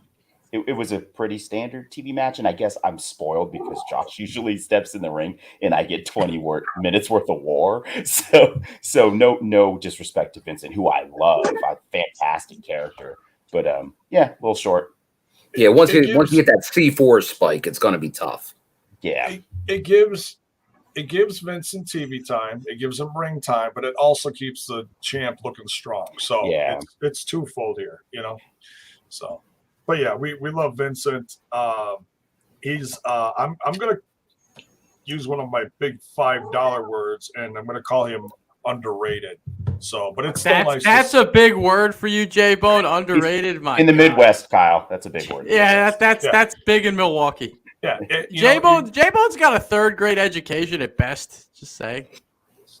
Fourth grade, motherfucker. All right. Which one's Jay? Sorry. Thank you, Bell's boy. Oh, Bell's boy with the super chat for $2 says for Kyle dropping a bison in Trent's bathroom. Do not go in there. Woo! I like that it's called Impact Wrestling. I like that it's called dropping a bison. Yeah, it's in the Discord all the time. Everyone refers to it as a bison. Just I gotta go take a bison. Gotta drop a bison. And I don't think Bison knows about this. I don't think he knows. Well, I honestly don't think he knows about it. He caught wind, and I'm not talking about that night. He caught wind. The Trent caught. No. Because this past TNI UK from Wednesday, he did address it at the beginning of the show. I gotta go. I wish we had audio. We would have pulled it on the screen. He did not. I don't think he actually heard it from the review. He just now has heard it secondhand. So he's heard hearsay. He's heard hearsay. So he's discussing it. But he's like, he gave his account, his interaction with Jay, and the coming together outside the bathroom in the hotel. Oh, so careful how you say that. The what? The brassers? The face to face. The coming together. What happened to that hotel room? We're not touching tips or nothing. Hey, Bo. Who was the big? Who was the biggest spoon in the triple spoon? J-Bone's Peanut Club. I'm hung like a peanut compared to that guy. Peanut Club. All right. Anyways, we were doing a review. Bison's a big boy. I spooned him, so. Yeah, we're so off. No, I love Bison. He was a great guest. He was very thankful. His wife was very thankful that I took care of him, and gave him a place to stay. We got it all worked out, and Bison was nothing but a great guy. So. Well, except when you walked in the bathroom. Yeah, this is horrible. Okay, right. Minus that moment very late in the evening, everything else was gold. So, all right, get us back on track. Yep, Bill, take us back to the start. Yeah.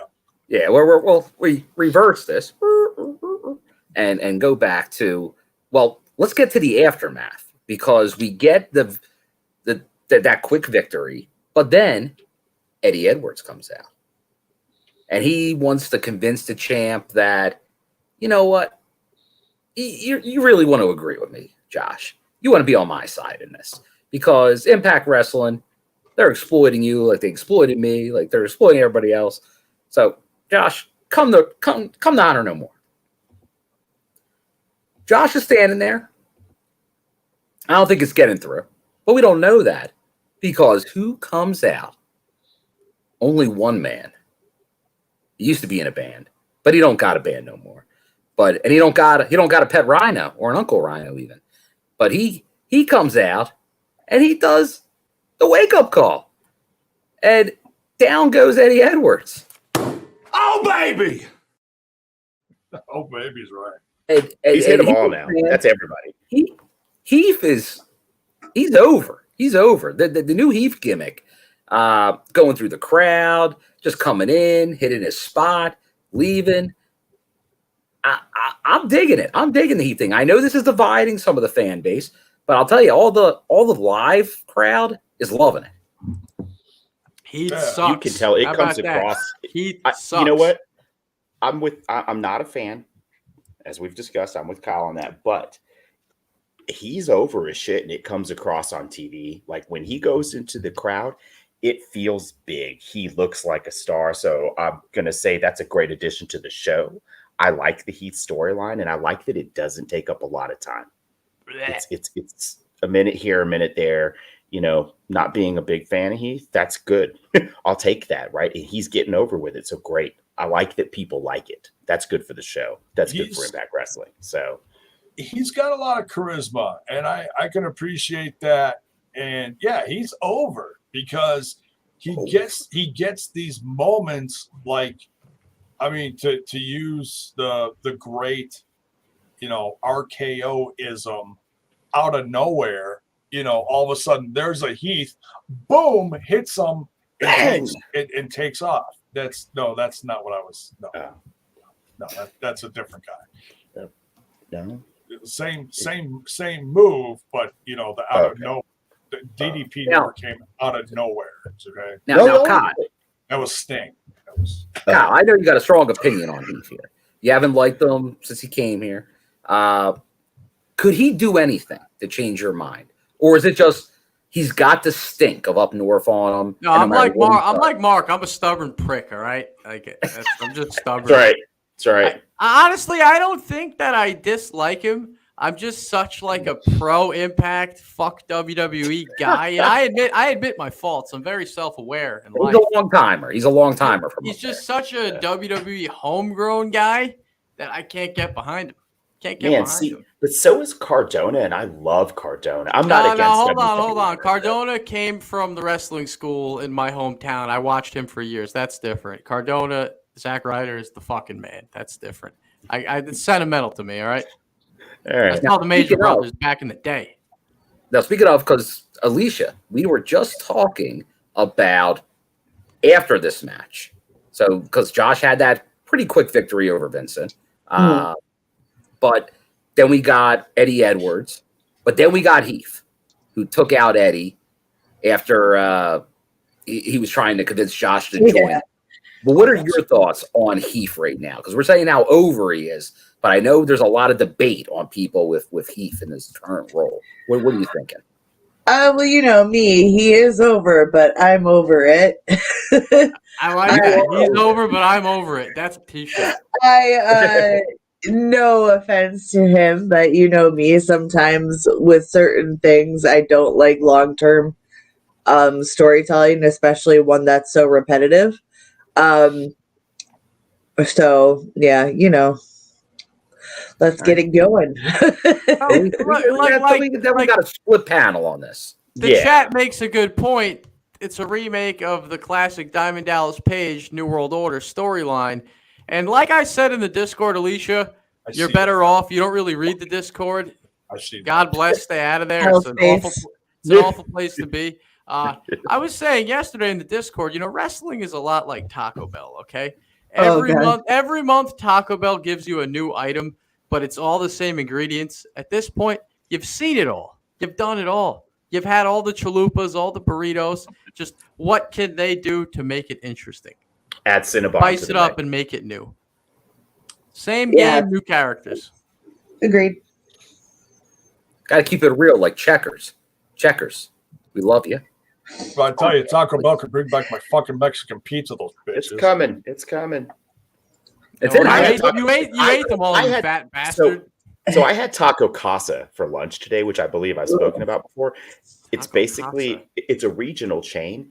It's Taco Bell, but from the 80s when Taco Bell was good. I thought you were going to say it was like McDowell's from Coming to America. Yeah, no, but good. It is like McDowell's, but good. They have the enchilado, which you can still get here. The tacos, the meat's just like it used to be. Everything's loaded with cheese. Like, it's fucking amazing. It's like a time warp, and I'm terrified it's going to go out of business because not a lot of people go there. So I'm there every Do they put the little green scallions on things? That was like no, they don't. Okay. They don't. But dude, if I took you here and you didn't know where you were, you would think you stepped into the hot tub time machine and got out in the Taco Bell, like from 1985. It's amazing. Because I don't like Taco Bell now. I haven't been a Taco Bell eater since the early 90s. Shit is foul. But in the 80s, it was amazing. So, hey, man. Now that's J-Bone's finest Mexican cuisine. J-Bone, that's like his family's delicacy once a month on a Friday. How dare you talk down on Taco Bell? That's the truth. Five star, bitches. All right, let's move it on. Yeah, so we go from the end of this match. Now, this is, I said earlier, I gave the tease. This is my segment of the night. And I thought this was great. Everything about this segment was great. So we start out, and out of nowhere, it's like Raj Singh with Shera giving a backstage promo. We know Shera's hurt. We haven't seen Raj. It's like, okay, why are they on the show? But they're cutting a promo, just putting themselves. Raj is cutting it, putting himself over, and then it's just like so clever. The camera just slowly goes away from them and goes down, focuses on down a staircase that has Moose and Maclin arguing at the bottom of it. And then so they're just like gone. Forget those guys. Which is just like, okay, push you to the side. But I thought it was great. And then it goes down, focuses on them. So then we're going down to Moose and Maclin, and we get a whole nother segment that's unfolding with us, where Callahan comes in and starts going after them. Then they wind up outside. Yeah, they're in front of a chain link fence. There's barbed wire at the top. They start beating up on Callahan. They grab the barbed wire off the top of the fence, start wrapping him around in it, make him a bloody mess. Maclin's also bleeding during this. That's like when is Maclin not bleeding now? Yeah. Like every time I see Mac, he's like in backstage interview, he's like pouring blood and shit. Like, how the fuck did Maclin get on blood, man? Maclin, he's like the John Moxley of Impact Wrestling. Always that's bloody. enough out of you, Chip, but that's Maclin. That's a compliment. If they would have kept him at his face turn earlier this year, that was unintended. Yeah, he just that guy like the most over guy in the company, and I am a fan of the Heath storyline. But if there was one guy that maybe could be doing it instead, it would have been a face Steve Maclin. But they wanted him to go back. They didn't want his heel turn to end, so they went all in and started reversing it. But Maclin, that guy, now that Morrissey's not here, he is a champion at some point. Probably next year, obviously, because Bound for Glory, like maybe Hard to Kill, maybe Rebellion, but he's going to be world champion next year. I think Maclin. It's like they keep doing this. He's a heater. He's a cooler, but he's going to. When they let him run with the ball, he's going to be the guy for a bit in the company.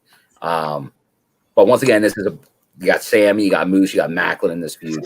But then they just leave him for dead pretty much there on the sidewalk. I love that they ripped the barbed wire off of the fence. You like got to see this. Yeah, that was made very it look realistic. Yeah, like it made it look. I'm sure it was still gigged or whatever, but yeah, it looked so real and they did a good job. Yeah, it was very much like partly a cinematic match, which Impact does great. Yes, and Sammy does him so well when he's had his opportunities. It was like barbed wire Jesus. Look at this dumbass.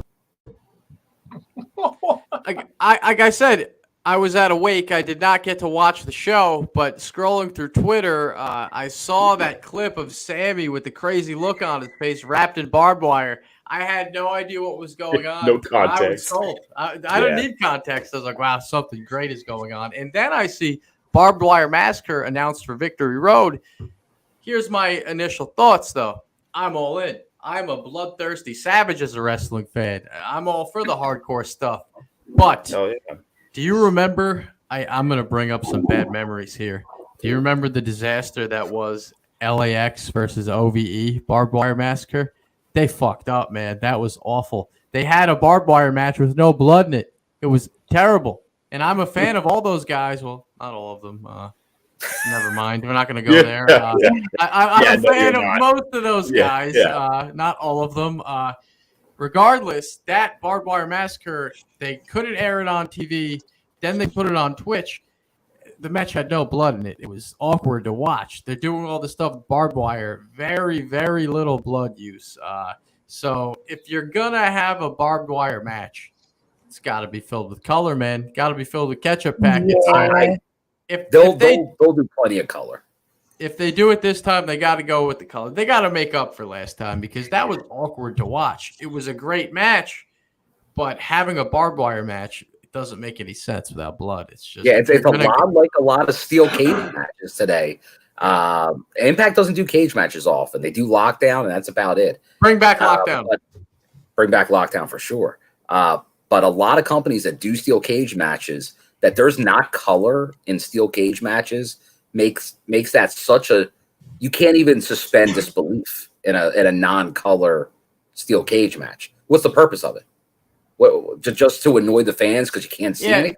At that point, just don't do it. There's no reason to go there if you're not going to commit. If you're not going that direction, just like you're right. If you're doing a barbed wire match, if you're doing some kind of death match, and aren't even going to do something a little color related, then what's the point of that stipulation? Yeah. All right. So how long after this was the thing that Sami Callihan came like crawling across? Not far, because so what happened next was we got some we got a promo for Masha Slamovich showing her undefeated streak. Then we got the debut of JesSICKa against Alisha. There we go. I was wondering when that was going to pop up in the show. Yeah, say it again. Because I'm sick. And I looked at they build in that's in her intro video. It's like it starts out and I'm sick, and then like it's. Hey man, catchphrases still work, all right? Catchphrases are huge, and they already got. She's got a T-shirt, and J-Bone. I know, not a spoiler per se, but was saying how over she was with this live crowd. And her and Heath were probably the most over acts. Yeah, absolutely. Because there was even a point, here's a little, not really behind the scenes, but there's a thing with JesSICKa, and I don't know if it came over live, but at one point, was it this match or was it a different match? I forget. But Basil, who's the photographer, he's like feet away from us the whole time we're there. And every once in a while, he'd come over by us and be like, hey, cheer this or cheer that. So he during this or at some point, he's like, hey, cheer Battle Coat. So it's like, oh, Battle Coat. So that's going to be a thing. So we're like, Battle Coat, Battle Coat. So I don't know how much the cheering came over during this episode, but man, our whole section, like everyone in the front row behind us, because JesSICKa was always by us in that one match, and then when she came out for her singles match, we were like all in on that. We were like, oh, this is great. We love the character. She's so much fun. She's over like Rover. Just man, and she's because I'm sick.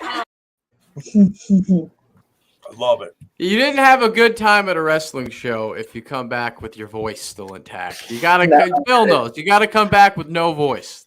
That's not, how you had a good time. I had nothing for 24 hours. Yeah, and I'll say this, and this is kind of something that's been happening, like, because my earlier Impact days, like I kind of get used to it. Like it's kind of like you're like that first night, then you're like. Then you're kind of like feeling it. You almost feel the battle scars inside. But then, out of you. It does, man. You go hard, especially like when they used to do a lot of the like cheering, like the behind the commentators. Because even though I'm not usually, unless I'm sitting back there behind the commentators, I'm usually on the other side of the arena or something, and I'm going nuts. I'm like, yeah, go crazy. But then then it's like you're feeling those effects, especially when you get to like the main event. It's like at the end of the night, it's like you got nothing left. So if you don't sound like you're like toast, you got it. And here's another thing from a little behind the scenes, you can call it. When you're behind the guardrail. Well, behind the guardrail. There we go. That's proper. When you're at a tapings, I'd never been. I mean, I was at Bound for Glory 3 years prior. Okay, very different. When you're and we did Emergence, and that was like a typical night, typical pay-per-view, flowed well, But then when you're at the tapings the next day, it is nonstop, boom, boom, boom. We would sit down at the end of a match. They'd hit the ramp, literally 10 to 15 seconds later, almost no time passed. Here's Penzer saying, all right, go live, 3, 2, 1. And we're all, oh, okay, stand up. Wow. And it's like no time to breathe. I mean, no time to breathe. So yeah, it takes a lot out of you at the tapings. I mean, you could be in the back and just twiddle your thumbs, but when you're front row and you're like, you're going to be on camera, it's go, go, go, man. You got to be ready. I was not ready for that. But Can't be a dead fish. Can't be stiff as a board. You got to rock and roll, baby. Yeah. I was ready to rock and roll. No, I wasn't. But I had a ton of fun. It was amazing. But I was just like surprised, like, oh my God, here we go. It was like church on meth, you know? Up, down, up, down, up, down, up, down. Yeah. So that's just about any church in Milwaukee, is what you're saying. Pretty much. No. Stop. A lot of cold German Lutherans around here. One, maybe two. So this is after this, they talk about Victory Road, and that's where Sammy came out to the commentary with the barbed wire wrap that Kyle had talked about seeing on the socials, and cut the promo that he wants those guys at Victory Road, and that was the match we heard advertised that for the match that's been gone for so long is coming back, Barbed Wire Massacre. Yeah, that I love this 2 versus 1 underdog feud in the way they're booking this. Jeez, cat. Okay. But Trent, wait, why is Trent in chat? Trent, where are you? Trent, what's up, man? Hey, Trent, I just told the story earlier about how I took a massive bison in your hotel room bathroom. Sorry about that, buddy. I hope there was no security deposit on that. You know? Apologize. Broke the toilet buster. I didn't know what you were doing up there. My bad. The rumors. But this match, though, by the way, is going to be fucking insane. Sammy in what's becoming his signature match in a 2-on-1 situation, presumably. I mean, I wouldn't be surprised if. Well, it seems like right now it's likely the main event for Victory Road. Yeah, that would be my guess too. Only match advertised at this point, but it definitely seems like off there, which I think they're going to, and then obviously you're going to get Maclin, Sammy. I think BFG is my guess, but because we know there's going to be a lot. I wouldn't be surprised, not knowing anything, if we got some kind of maybe internal tournament or something of some kind, maybe some kind of theming within Victory Road. Just like for Genesis a couple years ago. Yeah, like something within there, because we already know there's not going to be a Knockouts title match. Like singles title, we know there's not going to be a world title match because they already have these matches. So you don't want to do the whole, if this person wins, they take the spot. No, you don't do that. And you'd never do anything like an interim champion, which is the dumbest thing in the history of professional wrestling. No. So what you do is you do something where you can use a lot of the talent, but it could be a lot of tag matches. It could be some kind of in-show tournament for that night. So something to keep an eye on. I was kind of hoping they were going to give us Homecoming or Knockouts Knockdown or something instead of Victory Road. And honestly, I could see either one of those being I could see that happening. A Knockouts Knockdown within Victory Road. So we'll see. I think we will see something. Oh, I see what you're saying. A tournament labeled Knockouts Knockdown or something. Yes. Okay. In Victory Road. So I think we're going to see something. Well, I'm not sure what, but we're going to say Battle Royal, I see Jeff says. So there's going to be something there. I love it. And we know nothing about the card except for one match. There's going to be something within there. So now we're at the main event. Whew. Time has flown tonight, everybody. And we're at the main event of the evening. And it's a big one. 1 hour and 44 seconds in, we are finally at the main event. That's not too bad considering other shows. Yes. So then for us, we're on a hot streak right now. Oh yeah. And it is first time ever. The Time Machine. Kyle, what do you think of this name, Time Machine? For the Motor City Machine Guns and Kushida. That's pretty good. I like that. I like that. Time Machine. That works. That works. Yeah. Not bad. J-Bone definitely didn't come up with it. It's not bad. J-Bone was in the hot tub. He's muted, so we don't even. He is in the hot tub right now. Oh, sorry. I come up with a lot of good stuff. What are you talking about? J-Bone's in the hot boxing in his basement, hot boxing by himself with a big fat J. No, probably not.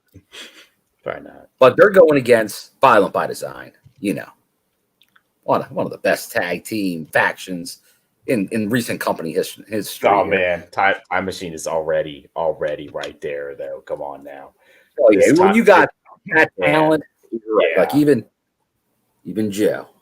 Hey, Joe made some TV time this week.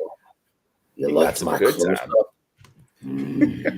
I don't know if I'm scared or horny when he pulls that big head out. Oddly arousing, isn't it? Oddly arousing. That's a man's man right there. You guys and your wording for that, my God. That's a big head. It's a big head right there. Oh yeah. Still, give me that head.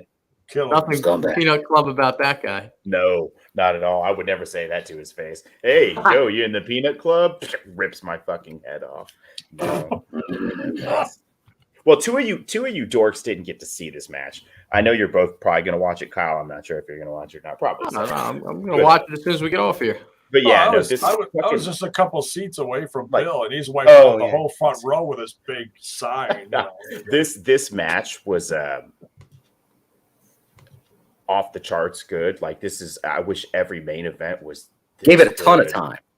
Probably over 20 minutes, 22, 23 minutes for this match, baby. Would you say that it was a bangorama? Absolutely a bang. It's been a bangorama. I know that we're supposed to expect tandem offense from the Time Splitters and from the Machine Guns and from the mixtures of them as Time Machine, but it still doesn't prepare you for just quite how good these three guys are together. Like, I'm guessing they're just going to go over to that other company and win the trios titles too, because if not, what the fuck are they even doing over there, man? This is who needs to be highlighted. Kushida, I know, is primarily assigned New Japan talent. So maybe the Guns go over there. Maybe he stays here, but I'm going to follow this team around. I've been waiting for this trio for a while that I didn't know I was waiting for. I love these guys together. Oh, and I also really like Doering in the ring with multiples of them at a time, taking tandem offense and battling them off. Fucking sweet, dude. They booked Doering. Doering's in-ring style is exactly what I want out of a big man. It's perfect. Down to the, like, there was a point on his elbow drop where he really just pauses his elbow drop, and it's perfect every time to give it this, like, sense of a big, thunderous, like, this guy weighs 600 pounds. Everything Joe Doering does, that's what it is. Every move he makes is very calculated and very over-exaggerated to the point where you believe that this guy's fucking killing people with everything he does. And it's so effective. Like, I know we got a title match out of Doering, but if we don't get a title run out of Doering, it's going to be a failure of his run in the company, in my opinion. Yeah, he's a multi-time tag champion now, but I agree with him. Like, he needs a singles run at some point. It probably would be like, obviously everyone knows that I'm a huge Joe Doering fan. It probably would be more of a transition, like almost like I know there's a PCO as world champ fans. I get it would be like a similar where it might be for like a cycle or two of tapings. I don't think it would be a long run, but I definitely think you have that ability to have someone like Joe. Like, it's believable. Because he had a great match with Josh Alexander. And I know we always have this conversation when we talk about Joe, really, especially for singles, is his style. I think there's a wrestling fan that really appreciates a Joe Doering style. And then there's it's not a knock, but a more modern wrestling fan that doesn't get his style. And then like that strong style, you're telling that long story in the ring, and then you're doing the big man moves. He's very a throwback to the 80s. And if you like certain wrestlers in the 80s, you probably love Joe Doering. But in the last 15, even 20 years, you don't see wrestlers like that anymore. No. So you're not familiar with him. You gotta watch him enough to then really go, oh man, this guy, he's killing it at what he's doing out there. Unless you're this serious tribute to Stan Hansen. He's got that. I'm a huge Stan Hansen fan. Yeah. Yes. And I mean, homage. For me, like, all the things that we've all just said are what make Doering great. But the one thing I think he does, maybe better than anybody else. Well, nobody else is doing this style now, but it's his pacing. It's his timing. I don't even know how to explain it, but you guys are all nodding your head, so I know you know what I'm talking about. Like, the first time we saw Joe Doering, I instantly knew I was a fan. Like, it's just one of those things. I think you're right, Bill. You kind of either love and remember that style, or you don't. And it's very slow, and there's no flips, and it's different compared to if you were. Yeah, there's even certain, like we talked about it, those Marufuji versus Eddie Edward matches, Elgin matches. Like there are matches where you're like, I don't know, and like they're because where's that big spot? Where's this? It's slow, but they're telling a story. It's an old school story, and then when you see the big moves, which are usually power moves, they look amazing. They're not like hitting a Canadian destroyer 5 times in a match. His crossbody is the most devastating move in wrestling right now. Like because that looks like that freaking hurts. Yeah, it looks like there's no way to take that without feeling it. Like there's just he's huge, he's running full steam, and he's fucking hitting you hard. Like it hurts. Like now that it hurts, and we're talking about the one, the only Joe Doering. Let's bring in our strong style co-host, who's Spanish, and totally killed my intro. Look at this dumbass. So for those listening on audio and watching at home via video stream, Trent popped in and popped out. Oh, wait, there he is. Dude, right. I like how Trent never shows up until Trent feels like showing up at the very fucking end of the podcast. Like he's like, you guys go ahead and do the show, watch Impact. I'm gonna be out getting hookers, snorting blow. No, he's got band practice. He's got HEMI practice on Thursday. He's not even in HEMI anymore. I got things going on. I'm not a busy guy. I have places to be. Apparently, you've changed your name to El Hotel. El Hotel. It's in honor of fucking Kyle bisoning my bathroom at the Hilton. I got a 5-star Hilton hotel, and fucking Kyle turned into a 2-star Motel 6. It was unbelievable. In a matter of 10 seconds. Don't knock the Motel 6, Fred. That's where some of us need to. When you're on the road, you gotta sometimes you gotta do a Motel 6. That's right. Sometimes you gotta sacrifice. I hope you lost sleep due to that pungent odor. Wasn't the same. So what did you do? You just went up, destroyed his bathroom, and left? Dude, we ate we went to 3 different pizzerias, all right? We ate a lot of pizza, man. We ate a ton. There's not a bathroom in the lobby? Dude, I drank a giant Slurpee the size of my fucking head. What really rocked you was that you had a large. So Kyle's an opportunist. He goes, I go, hey, he bought the first couple of cheap slices of the pizza, right? He went to a discount pizza place to get started. And then I go, I got the Starbucks. Let's go. He goes, I think I'll just get a little something, a little tea or something. We get up to the register. He's like, give me a large vanilla bean frappuccino. 9.50 later, we're sitting there. He's sipping through half of it. He's like, oh man, I really got it. Oh God, I forgot about that. I had a frappuccino too. I drank a Slurpee and a frappuccino. Oh, no wonder why. Kyle, are you fucking 9?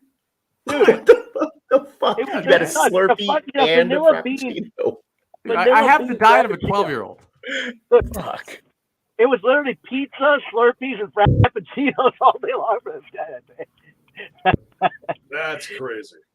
You know, but no, he was feeling sick, so we walked like 10 miles, and then we're just walking around shooting shit, and then he's searching for a bathroom because the frappuccino's really having a problem here, and then we found a Whole Foods, a very comfortable Whole Foods, an organic bathroom that he bisoned out, and then. I left that part out, but that is true. So Trent and I were running through the city. Trent can attest. I was going to every fucking building looking for a bathroom and couldn't find one. Doors are locked. Homeless people shooting heroin. You can't get it. It's New York. It's Manhattan. Finally, we get to a Whole Foods, and Trent's like, all right, I know Whole Foods will let you use the bathroom. Do you think I go to Whole Foods? I don't go to Whole Foods. I wouldn't know that. And so there was the appetizer. Things hadn't really settled and stirred up in my stomach yet. The grand finale, the main course, was in Trent's hotel room. Oh, so there was a multi-bison That's when it was violent by design. You want to talk violent by design? It ain't Joe Doering and Cody Dean or Eric Young, man. It's Kyle and the Hilton. That's what Jesus Christ. was terrible. It was terrible. I had to ask for new towels. I don't know what's my in there, man. It was How many towels did you use in the bathroom? God, what the hell are you doing with the towels? Look, I was telling them, I squat down on the toilet, sweat starts trickling down my face, and within 30 seconds, I hear Trent from the room going, "What the hell, man?"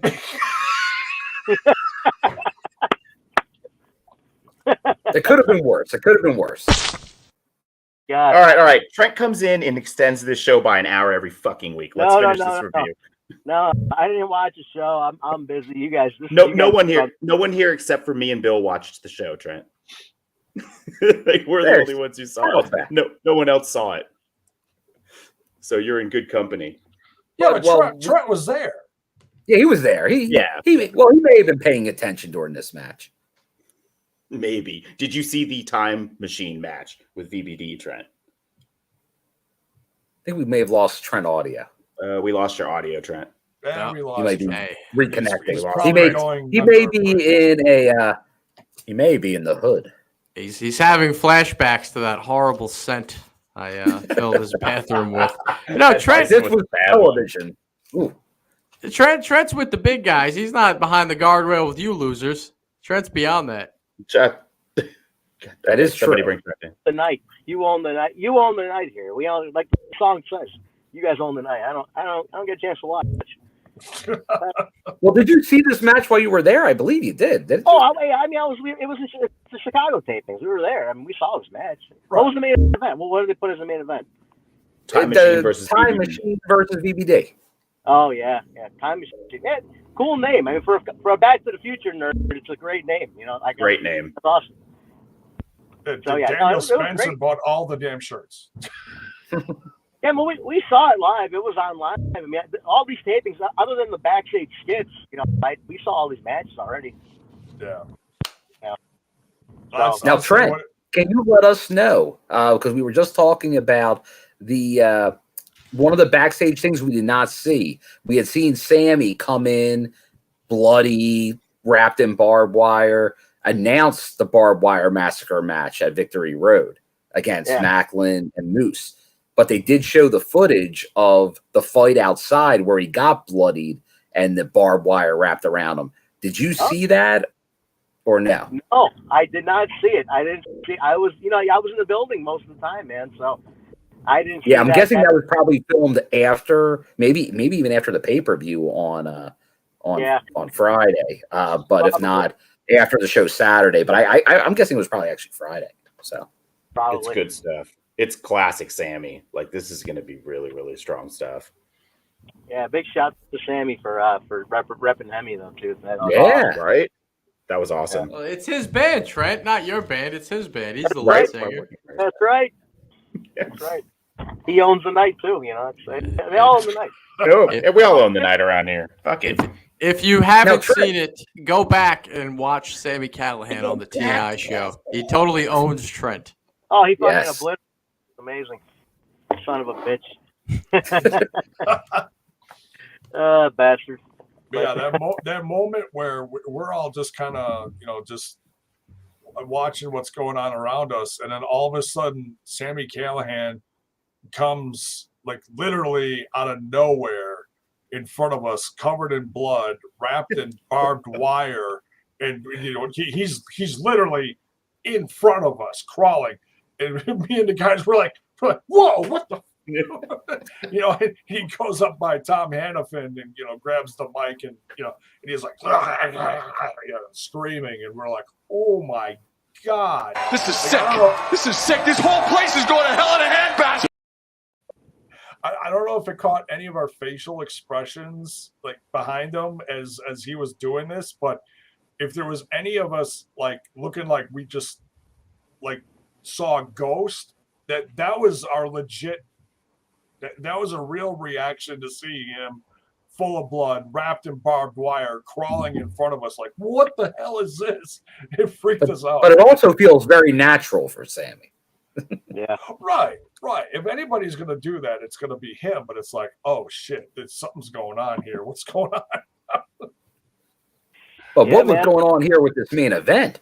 The Time Machine, obviously, they don't put those guys together, and they're going to lose. So they get the win, but it was a hell of a match, long match, as we were saying, a very long match.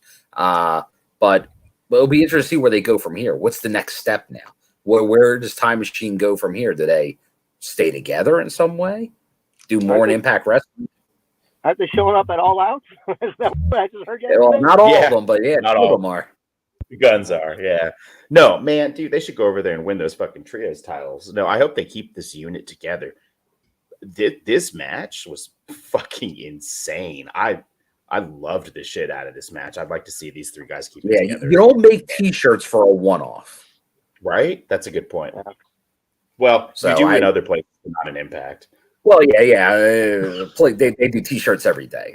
Yeah. Remember, it's a T-shirt company that sometimes does wrestling. But Impact is much more like, their merch game is not quite there. So to do a T-shirt, some of the new merch. Trent, are you gonna get a Duck Moose shirt? Because I am. I know you are. I'm not. It's like stupid cool. Like I saw it and I was like, is this serious? This is kind of awesome. Let's give a moment to the greatest Impact Wrestling T-shirt of all time. Never to be touched. Literally never to be touched. It was great. Moose did a shirt. It was him in a fucking like Ferrari. And I have that. Get out the way. Bitch, get out the way. Yeah. And they just did a new version of that. Move, get out of the way, or whatever. Like he has a couple new shirts. Okay. Well, the new one says "Boom, get out the way." Oh, that's weird. It says go Moose, get out the way.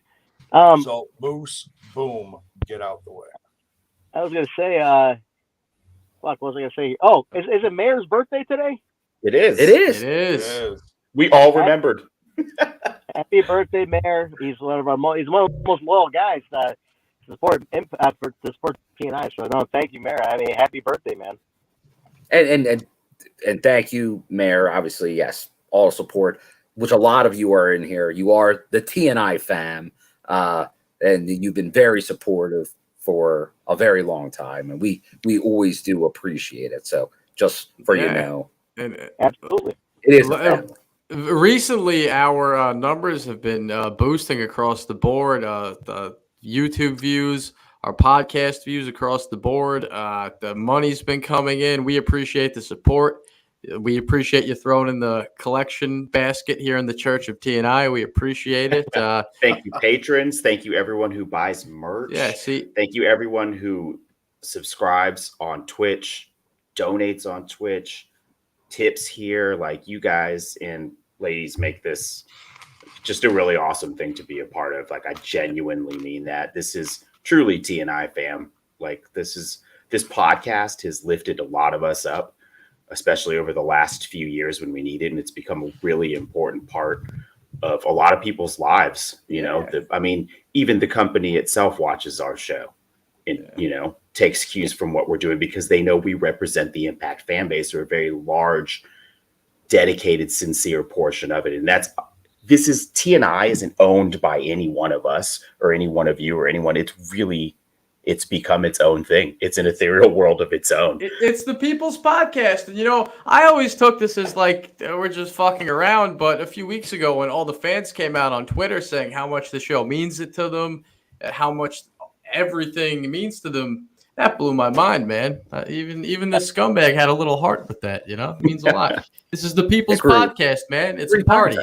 It's a party. It's a party with the TNI fam. We appreciate it. What's even more amazing is when we go to shows and we get to meet folks too. Like that's always nuts. Like we meet listeners. Like we were at the Chicago tape. Now we've met listeners over the years. I mean, Bill gets to meet. He goes to a lot more shows than anybody, so he meets a lot of people. And but at the Chicago tapings, the amount of people we didn't even know who came up to us and said, "Hey, I'm an audio listener, and That's the best. I never catch it live, so I watch it later." It's crazy to me. Like that's nuts that you guys did this, and to me personally, I got to give it up to you three at the top there, and then Alisha, because Kyle and I aren't on, and our schedules are really off, and we're really not on much. We popped in the last few weeks, but it's not part of our regular routine. You guys have kept this thing alive, and and kept this thing going. And you guys getting the support of all the fam is great, because you guys have definitely kept this thing pumping, man, including all the Patreon content, all the pay-per-views. I mean, it's, Bill, you've done shit from the road and hotels. Like, J-Bone, no matter what, been setting up. He's gone solo if he's got to, like Mark's pissed off his wife, like being loud outside. Like, what I mean? Like, and Alisha's always there, man. So, like, definitely to the three of you for keeping this thing alive. It's amazing. Well, and yeah, I mean, you've got the Facebook being run by some of us, the Twitter, the Instagram, the Patreon, the Discord, making bites. We got the UK team that's always busy on their stuff. Yeah. Bison out there getting interviews. Bill out there kissing babies and shaking hands and shit. Going to hotel rooms with Bison and stuff in mysterious circumstances. Like this is not like when I say. No, I couldn't mean it more. Nobody owns this. This belongs to the fucking people. Like, dude, absolutely. The people we don't like. This thing only stayed alive because the people wanted it. And like, absolutely, they push it. And I was gonna say, you mentioned it, Mark. I was gonna say that shout out to the UK boys, man. Every week, without fail, on that every Wednesday, Joe, Steve, and Bison getting the interviews. Like, Bison's got some fucking great interviews. Oh, man. Dude, he had Rosemary recently. Rosemary. Dude, the Queen, Rosemary. Yes. In full character. I mean, to get Rosemary, you've got to get a block of her time where she has to get made up and into character. That was huge. But that's my point, is like, whether you're contributing huge, there are people that are patrons that tip every fucking show. And then there are people that just listen on audio when they can. And guess what? You're all part of building this and making this what it is. Everyone on this team, everyone in this chat, everyone that's close to us on Discord have brought ideas, likes, dislikes, conflict, resolution, love, hate. We get it all.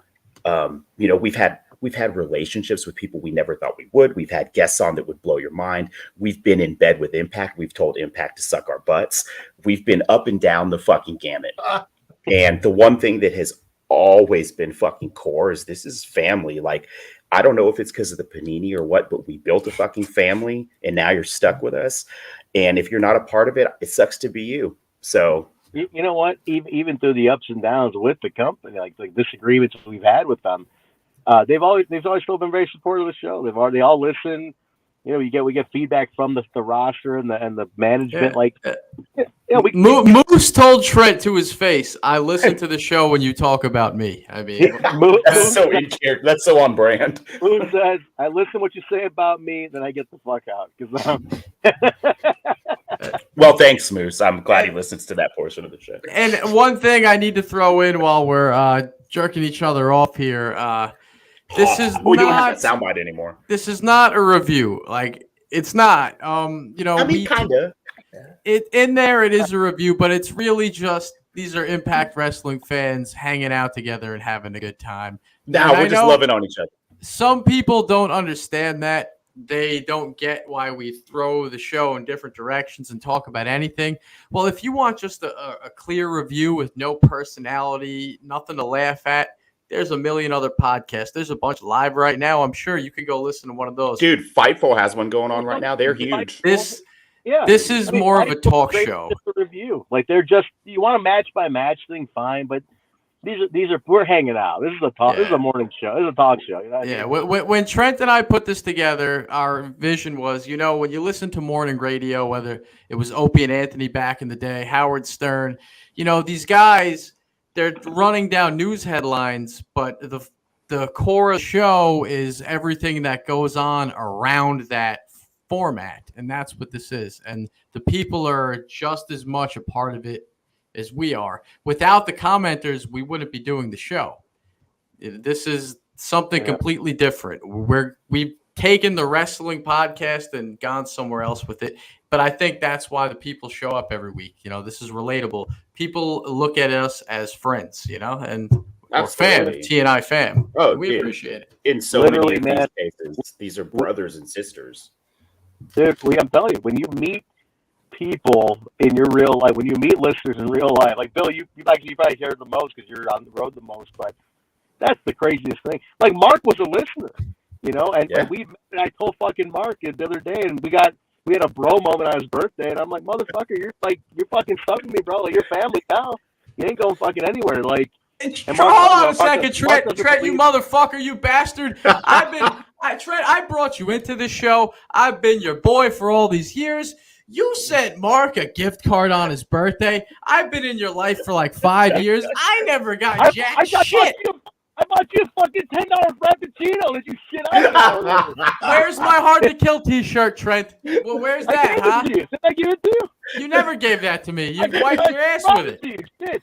Trent's like, oh, I bought you a Hard to Kill shirt. Never sent it to me, and that's fine. That's okay. That's all right. At least you still got the Tessa shirt. Well, that's all right. Within arm's reach, I would guess. Anyways, the love fest is over. We love you guys. You guys fucking know. Mark, here's the reward. If you stayed through all of this, you cannot get emotional. Wait, what? Mark doesn't believe in love. He hates when you get lovey-dovey with him. That's true. He fucking gets upset. He gets upset. And I was like, bro, you're fucking family. He's like, I don't know how to answer this. I'm pulling away now. Stop touching me, Trent. Why are you in my house, Trent? Now. How'd you get here? Thanks for the gift card. I'm fucking leaving now. Dude, me and fucking J-Bone, we go out to dinner. Like, we'll meet up every now and then. We're not terribly far. Like, it's great. And Bill's always, I've run into Bill more than in the last, not the last year, but like definitely I've run into Bill a lot. I mean, I met Bill 5-6 years ago now? 6 years ago. Yeah. I mean, there are people that listen to this show that I talk to every day that are not on this panel. Like, I mean, like you said, I was a listener. I'm living the dream, baby, right? I was a listener, and now here I am. And the conversation doesn't end. As soon as the show goes off the air, it goes on in the Discord 24 hours a day. Yep. You know what I miss, by the way? I do miss the throwback, like the crowd that would just listen to throwback. Yeah, it was a different group of people.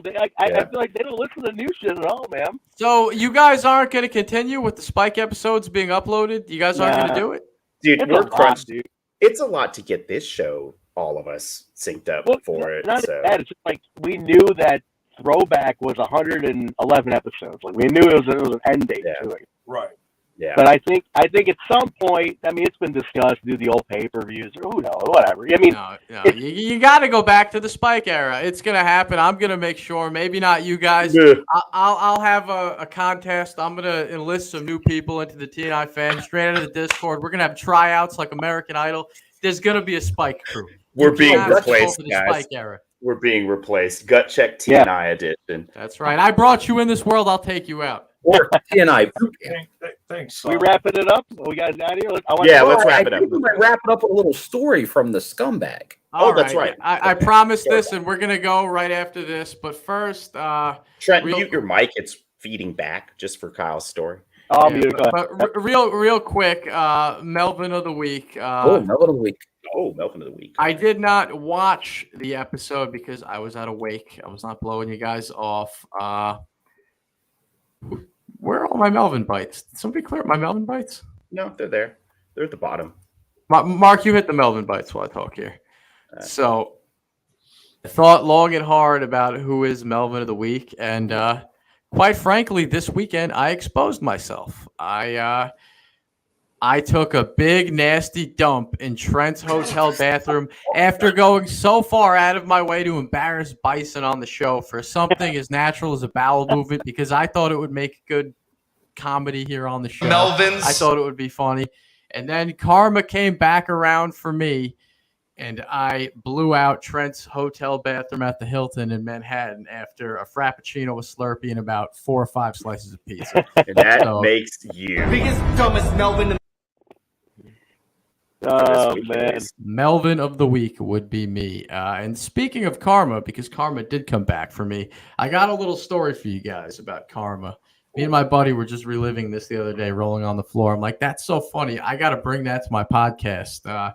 And learn from this, okay? Karma is real, folks. My wife, real quick, if I could, just because it relates directly to that. Sometimes I will hear, don't talk about this on your fucking podcast. Sometimes I do get that. So karma is real, folks. The energy you put out there will come back to you. Look at what happened to me making fun of Bison taking a dump. I took a dump in Trent's bathroom. I'm gonna take you back. I'm gonna take you into my personal life here. So, all right, we're gonna go back many years ago. We're talking high school. By the way, I don't condone underage drinking, but unsupervised, stupid moron kids, they go out in the woods and drink some beer. Damn, it feels good to be a gangster. So it's a true story. So back in the day, me and my degenerate high school buddies were in the woods having a couple of beers, and my buddy Nick, he's like a big Italian. He talks like Andrew Dice Clay. He's so New York. He thought it would be funny to pee in my friend John's beer when John walked away, ironically, to go take a piss. So Nick takes his Budweiser, whatever we were drinking, takes a leak in it, puts it back down. John comes back, takes a big heaping gulp. No reaction, no cell, nothing. I maybe there was a lot of beer in there, or he was just so hammered he didn't notice it.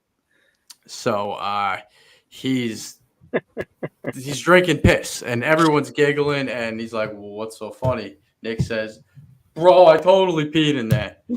And instead of spitting it out or anything like that, he didn't repeat. He's like, "No, you didn't. Why would you do that?" And he just continues to drink it. Just continues to drink it. So this is back in the day. This is over 10 years ago. So let's fast forward now.